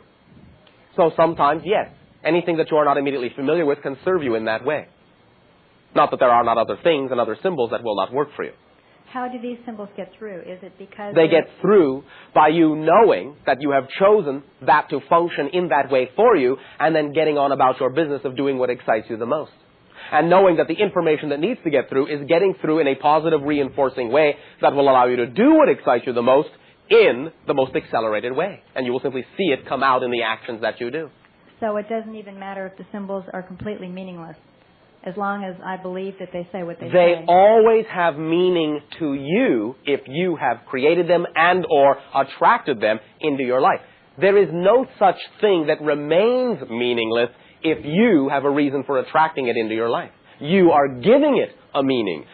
But no symbol has built-in meaning, so it doesn't matter what it looks like. You give it a meaning regardless, and the meaning you give it determines the effect it has in your life. Understand? I think so. So this is a valuable thing to do then. If For you, perhaps. I'm attracted to it. If your imagination comes up with a way that seems to be more simplified, and that excites you more, then do that. That will work in your terms best for you. All right. Thank Understand? you for that. Yes, I do. Thank you. It is simply a mirror. Look at it as a mirror. All right? Thank you. Oh, thank you very much. Sharing. Oh, one moment. Remember that the idea also carries a vibrational tone which to some degree represents your signature vibration and can allow you to be in touch with that centered idea of yourself. That is generally what you call the reason that mandalas and so forth exist in your society. They are simply reflections of the vibrational pattern that your particular persona is constructed of. So is that the reason that a person will be drawn to a particular mandala? Yes. Because at that moment it is of your frequency, and therefore, by definition, is the symbol, if you need a symbol, that will serve you best, and that's why you were attracted. If something else would have served you better, you would have been attracted to it.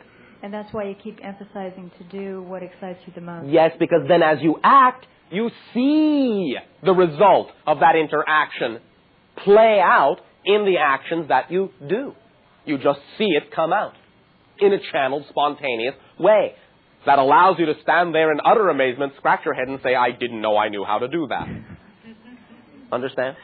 I think so. Thank you very much. Thank you. Sharing. Hi, Bashar. My name is Barry. Hello. Hi. A couple of questions. All right.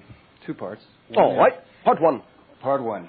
One is personal question. I've spent many years writing songs and music for other people. Oh, all right. And now I'm to the point where I feel I want to do it more for myself. All right. You go right ahead. Okay. It's a little difficult in making the start. Why? I'm in another business right now, which is I think I'm a little addicted to the lucrative side of the business. You are making an assumption that what you want to do in life won't be lucrative? Possibly. Could be a downside to that, yeah. All right. Why would you assume that? Well, I think it's just a fear of maybe my own success at something that I've been successful at for other people. All right. Very good. Do you recognize that everyone in your life is simply a reflection of a different aspect of you anyway? Do I? Yeah. All right. Then in that sense, you have always been writing for yourself. Okay. Understand? It isn't really anything new. Even when you write for someone else, you are writing for yourself because they are an aspect of you. They are another reflection, another way in which the energy you are also made of can express itself. So now that you have given yourself the opportunity to write for all these different aspects in segregated formats, you now have the opportunity to understand that each and every individual you worked with in that way was a mirror that allowed you to integrate that aspect of you within yourself, so that now the feeling of wanting to write for yourself means you have arrived at a point where you have incorporated all the different reflections you have been getting from everyone else into the center of the being you are now. So in a sense, you're still going to be writing for the same people, it's just that they're all within you now. Because you have gone with your basket and collected them together in the persona you are. It is simply that first, you wrote for all those different aspects of yourself exteriorized from you. Now you are going to write for all those different aspects of yourself blended within you. Understand? I understand. Does that help you? It does. Uh-huh. All right. And remember, the thing in life that excites you the most is the thing by definition that you can actually do most effortlessly and most abundantly. Because that's what excitement is there to tell you. This is the thing that represents the path you chose to be. Otherwise, it wouldn't excite you. And if it is the path you chose to be, as represented by your excitement, then by definition it must be the thing that you will be able to do most effortlessly and most abundantly to allow you to continue to do it on whatever level really excites you the most. Otherwise, you would be defining an extraneous and pointless creation, and there are no such things.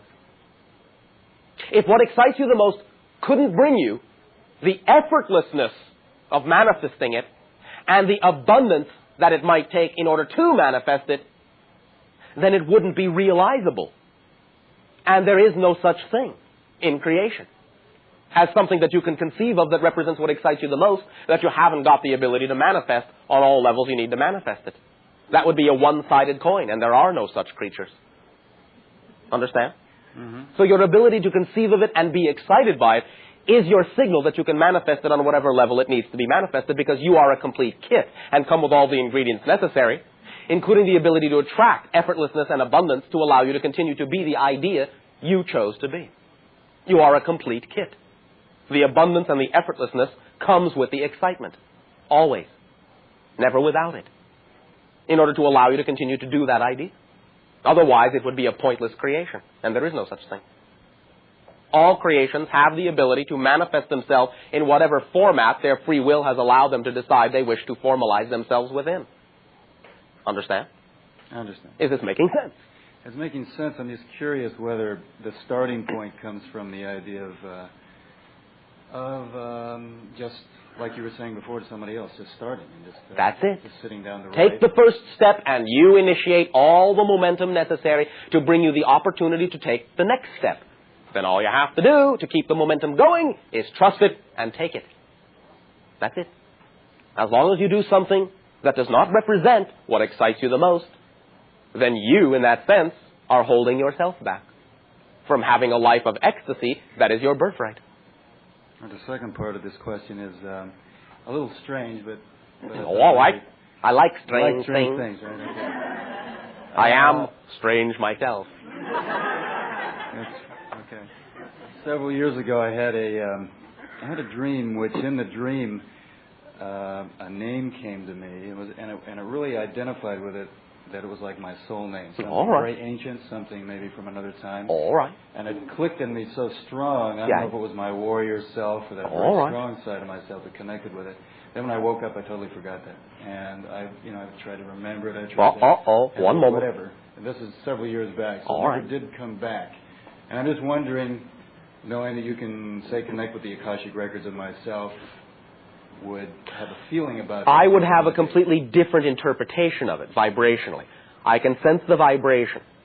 But before I give you what may result in a label, allow me to remind you that the idea is not to recapture the label itself. The idea is to live the vibration you felt at the time and manifest it in whatever way represents your integrity and what excites you the most. That is why it came, to allow you to simply see who you were, not necessarily to use the label it was represented by in the past. Just to remind you of who you were, so you could now live that life without necessarily attaching the same label. Understand? It is the feeling and the living and the acting upon the feeling that is the recapturing of the name, of the information. Do you feel that our parents, let's say my parents, at that moment that I was born, my mother had a feeling, if it came from her, about just the name I have now. Let's say that I, over the years, have not been totally satisfied with my own specific, material label. Let's say my name. Whenever you change your frequency, if you feel so inclined that a different representational name now is more precisely representative, then by all means use a different name. It's up to you. Okay. Now, without in any way, shape, or form coloring your decision, because it is your decision, and once again reminding you that this is our particular perception of your energy as it passes through our reality, and not necessarily the way you would have interpreted it, our particular phrase, and this is more than a literal name, it is actually representative of a level of consciousness itself to some degree, would be an axion. That is our particular representation, in part, of the overall vibration. And what would that mean? Does it have a meaning to it? In our terms? To some degree, it does mean warrior spirit. From one of our languages here? Not directly. There is a part of an ancient one of your languages in it, but not completely. It transcended physicality and non-physicality. How would that be spelled? An axiom. In your language, A-N-A-X-I-O-N. An axiom, not M, but N. An axiom. An axiom, okay. All right, thank you very much. Remember that, in a sense, the phrase, the word that we have just shared with you, actually represents a hyphen in the entire vibration that you represent. That is all. It is the midpoint. It is the fulcrum. And in that sense, to some degree, that is also what it means. Hyphen, space, or fulcrum that defines the rest of the vibration. Understand? I understand. It is, if you wish, an accent. Literally. Okay. One moment. Exciting dreams and stories to you. Yarns upon yarns. Tales upon tales. Allow them to unravel and reweave themselves. For one of the other terminologies of past life names has literally translated into weaver or reweaver. For you. Thank you. Thank you. Sharing. Hello, Bashar. Hey. Hello, Bashar. Hello. I'm called Ruth. All right. Speak up, Ruth. I'm perplexed and curious. Well, all right. Exciting states to be in. Yes. States of discovery. About a particular relationship with a person that is one of the owners of the company that I work for. All right. I would very much appreciate anything you could tell me, share with me. Well, what is your definition of the situation? The definition of the situation is... Speak up, share with all. The definition of the situation is that one of the owners of the company has a very strong reaction to me. I'm one of the top performers in the company. No matter what I do, periodically, with at least once a week, he has an outrageous outburst of anger. All right. Now, I know that in some way I've co-created this at one point. Oh, yes. But that doesn't necessarily mean that when you interact with someone, that what they do is an absolute one-to-one reflection of what you're doing. It may simply be a co-creation to allow them to see in the situation what they need to see. And you can get out of it what you need to see. But the idea of certain situations doesn't necessarily mean that it is, in that sense, relevant to you each in the same way or to the same degree. Understand? I would really appreciate if you could enlighten me in Have any way. you discussed this with that person? He's threatened to fire me 3 times in front of the entire company. Have you asked a reason? Mm-hmm. And? I don't get an answer. Because the thing is, there's no real reason. All right. Do you desire to remain there? The truth is no. Well, then. But I do desire to stay there for a while. Why? Why? Well, it's my income. So? And I've got fairly high expenses. What makes you think you will not be able to attract yourself into a circumstance that would be equivalent? Or even more expanded? Are you going to allow him to take the responsibility of pushing you out the door when you know you want to walk? Well, he can't push me out. I'm one of the top performers. Well, but you are creating a symbol that could create, in your terminology, the friction that would then force you to leave under what you would call negative circumstances, instead, perhaps, of allowing yourself to learn from your own symbol that you are being given an opportunity to realize that you actually prefer to be somewhere else. This is a suggestion. How does it ring within you? Well, I know that I would prefer to be somewhere else. Where? I don't have a clue. All right. Will you give yourself the opportunity to see the more expanded version of what you would prefer to do if you were not in the company you are in now? Can you have, or do you have, in your imagination, a picture or a play of what you would prefer to be doing in a more expanded way? Can you see yourself doing something that you cannot do in the company you are in now, somewhere else? Absolutely. All right. Then, do you see the you in that picture? Do you see yourself acting in that picture as you would act if you were in the new situation? Can you picture it? I can picture it. All right. One moment. Observe that you going through her daily routine.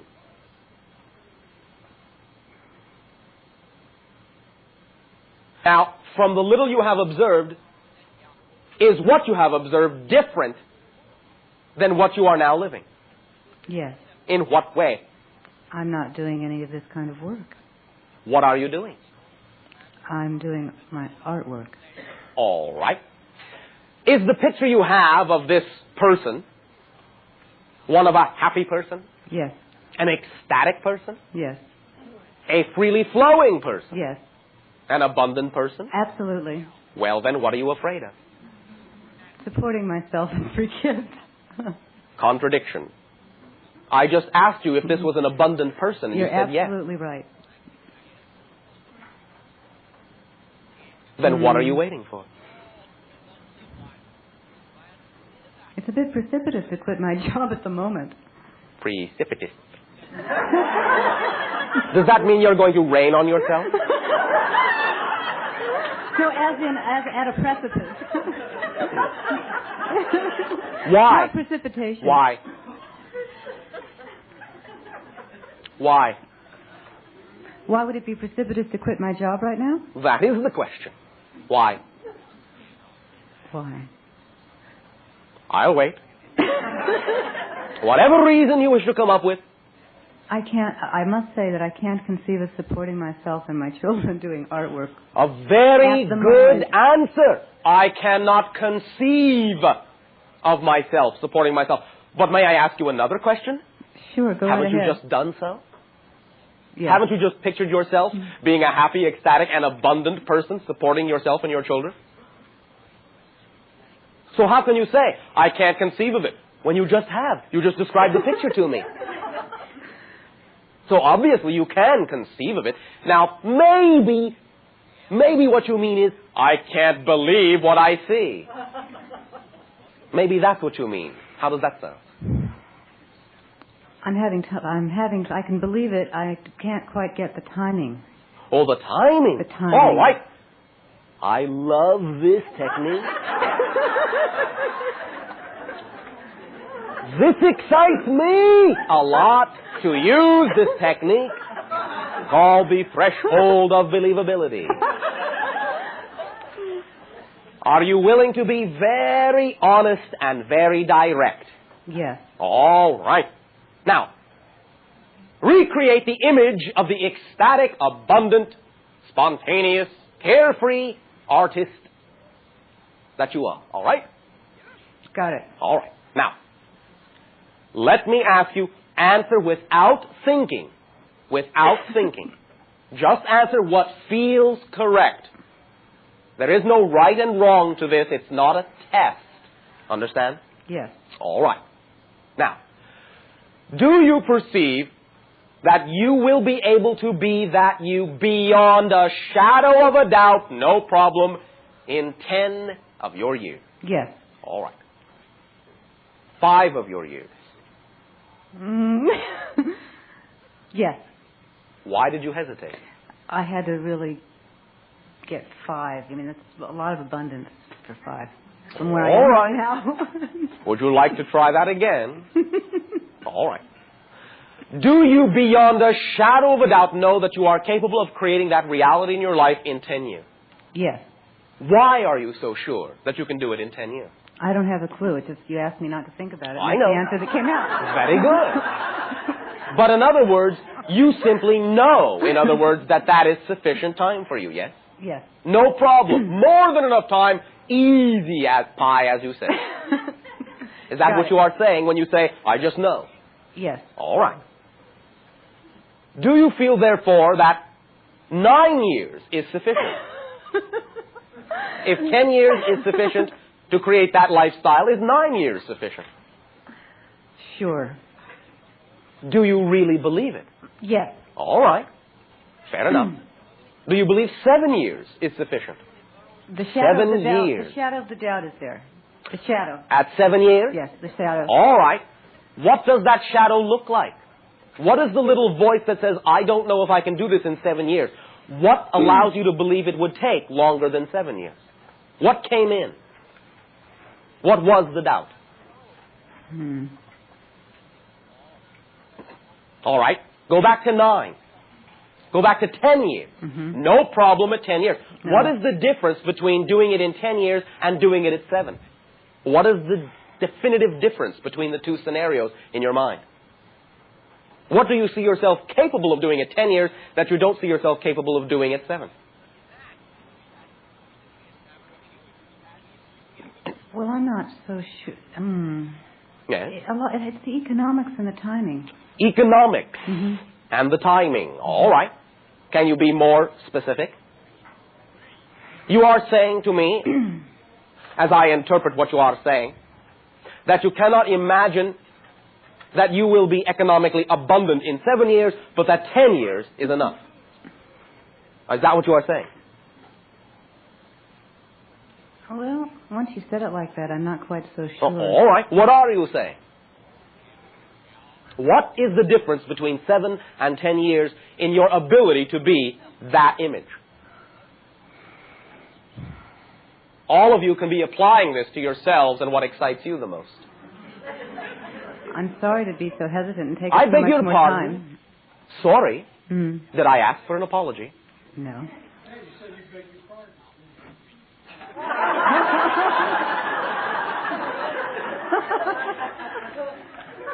Thank you.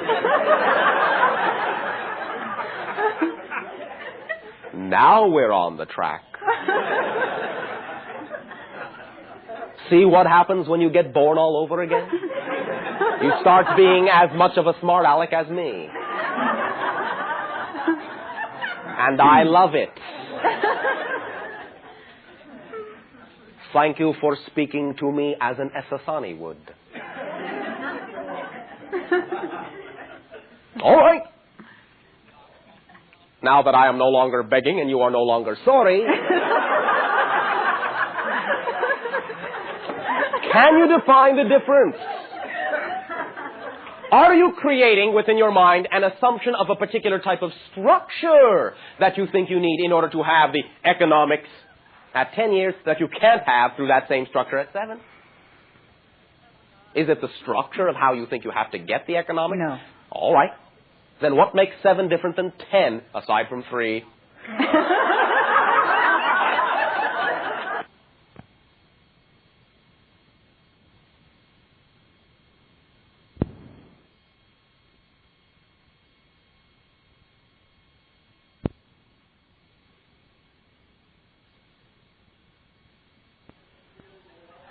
The sooner you all become equal, I shall have to pay close attention so that I am not surrounded by smart Alex. The more you talk, the less difference there is. The more I talk, the less difference there is. I'll take that as a compliment. Absolutely. Do you understand you're only listening to yourself, however? Yes. All right. Now, it isn't necessarily a matter of analysis, but the more willing you are sometimes to talk about it, what you are saying is that the more equal everything becomes. Yes. And so in that way, you can recognize there really isn't any vast difference between your ability to do something in 10 years, your ability to do something in 7 years, or your ability to do that thing in the next 7 seconds. It's all a matter of how you define it. That's it. And those definitions are not chiseled in steel. You are not using definitions that represent the fundamental laws of creation. You are only making definitions and creating definitions that are simply the result of your society's beliefs and the beliefs that you have bought into. You don't have to buy them. You can buy into other ones. Sell those, use the money to buy another belief. You'll get a fair price for them. Someone, somewhere, will want that belief. The belief you no longer need. So, the less difference you create there to be in terms of the idea of time and space, then the more flexible you are at any given moment in your ability to create whatever you really want right now. Understand? Yes. Pay attention to the scenario you have created. You've seen yourself as an ecstatic, abundant creator. That is you. The only thing that separates you here from that you there is assuming that that you is in fact out there and not right here. All you have to do is be that you. Act like that you. Do the things you see that you doing in your imagination and you will be that you. And because you will be of that frequency, you will have the life of that person. I guarantee it. Guarantee it. Because any frequency you are is the reality you experience. It can be no other way. I understand that. All right. So, you also do not have to berate yourself for however long it does take. That's your understanding of your timing. And however you do it will be just fine. So, simply recognize that you do have the ability, however, to go where you really want to go. Right now. Understand? Yes. You have that ability. Your ability to recognize it in and of itself can be considered a recognition of your ability to manifest it. Your ability to recognize it can be considered a reflection of your ability to manifest it. Understand? Yes. That's why the clarity is all it takes. Because once it's clear, that's who you are. Understand? Yes. And all you have to do is act in the clear way that represents the you imagine yourself to be now. Clear? Yes. Does that serve you? It does. Can I ask you one more thing? Yes. It's just my curiosity about this relationship which triggered the information and sharing you did with me, which I appreciate very much. But the being is throwing a tantrum. The being has been one of your children. Thank you. You are welcome. Thank you very much. Is that all? Yep. It's been great. Thank you. It is.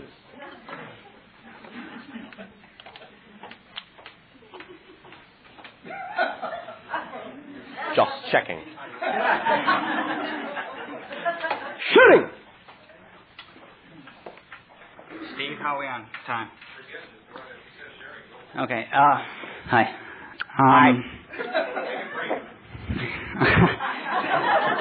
Understand that we were, in your terminology, about to say thank you, and good night. However, I know. Continue. Okay.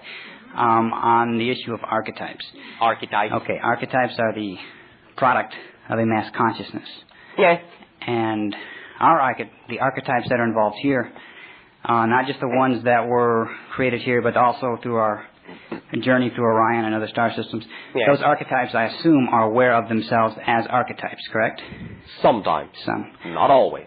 Depends upon the definition and the play, how they interact with you, in other words. Okay.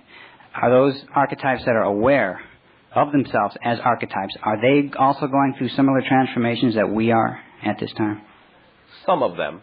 And some of them actually are given enough energy in your terms to evolve and join your cycle in a different way. So an archetype can sort of wake up and say, I no longer wish to be an archetype, yes, but I wish to be independent. In that sense, yes, although that is a colloquialism, but we understand what you mean. Yes, it will do as an analogy. And do they manifest physically as part of that process? They can incarnate directly, yes. And is this happening at this time? Yes. Would the physical expression realize that it is an archetype? Not always, sometimes. Okay. A lot of times, some of that realization might come up in a very strong attraction to archetypal symbology when referring to the self.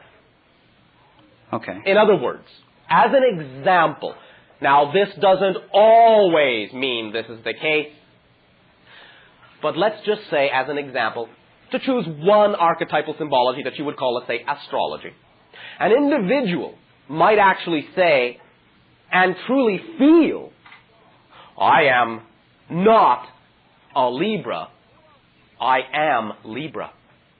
Okay. Understand? Yes. I am the idea itself. Many individuals, again, not all of them, and not even the vast majority directly, as we are discussing this particular idea, but many individuals who most strongly identify. One moment.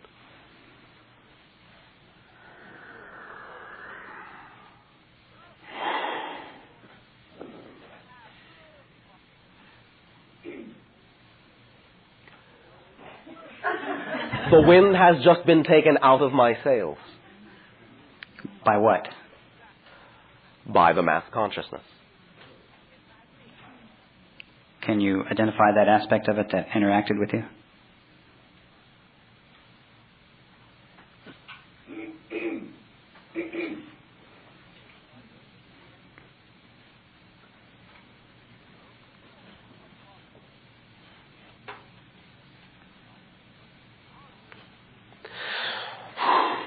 No. Can I put the wind back in the sails? By your actions in your own personal life as it is attached to your civilization, yes. In this sense, because of our relative positions, you have more ability and power to do that than I do. Since I am not a part of your main archetypal substream. Yes. Not directly. Indirectly, yes, but not directly. Am I supposed to learn something from that, or did that just sort of happen out of left field? What is happening is an indication that you are learning something from it in your own way, and to say more would be to, in a sense, open your present before it is Christmas. Great. That's just what I need, another mystery, right? You all love them. Yeah. Okay. Thank you for your willingness at self-discovery. We thank you. We thank you. One moment. One moment. It's the wind. A tangent. Another direction. Many of you are beginning to realize we have discussed many ideas and aspects of dolphin consciousness with you. The idea now is that many of you are awakening to the fact that there are in your terminologies the ideas of mass death of dolphin life upon certain shores of your planet. We have discussed to some degree the idea at that time that it was our sensitivity that their electromagnetic patterns had shifted. This was causing some misdirection and confusion within them. Another door has now opened that allows us to see, even as you are discovering, that it is their identification with you in your dream states that have allowed them to incorporate within their physical state enough of an identification to have done something we did not know they were going to do and did not even perceive it in that way until they created it with their decision-making process. They are assimilating and mimicking and reflecting a lot of the ideas of negativity that are going on in your system now. And they are to some degree acting as safety valves to bend and balance the idea of that system within yourselves at this time. The idea is that they have created among themselves the ability to shift their electromagnetic frequencies to allow themselves to create a form, their version of the main diseases you are dealing with in your society now that you would call AIDS. They have dropped their immunity. They are assisting you in blending and balancing that idea so that you will not have to, in a sense, endure it alone. They are willing to be members of your society and blend with you, even in the negative sides, to show you that they share your world with you. They do not remain aloof. They love you dearly, dearly enough to take upon your own creations and, in that sense, to assist in the alleviation and the transformation of those negative ideas. We extend our thanks to them as we know you do in this way. Their love interacts with you always. And we firmly are now given an opportunity to see that by this action, you are becoming more closely intertwined on many different levels than even we at first were allowed to perceive. We thank you for your loving, sharing, dreaming. We thank you, and we bid you fond and loving and gentle new dawn. Good day. Good day.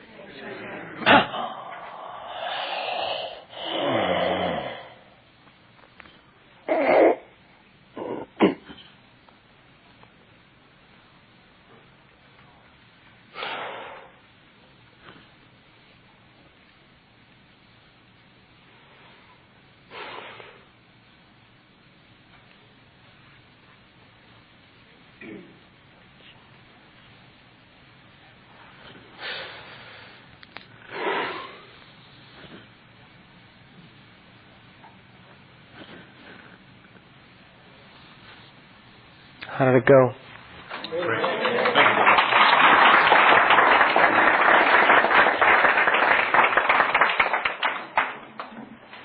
As I mentioned before, those of you who would like a copy of tonight's tape, you can have it tonight.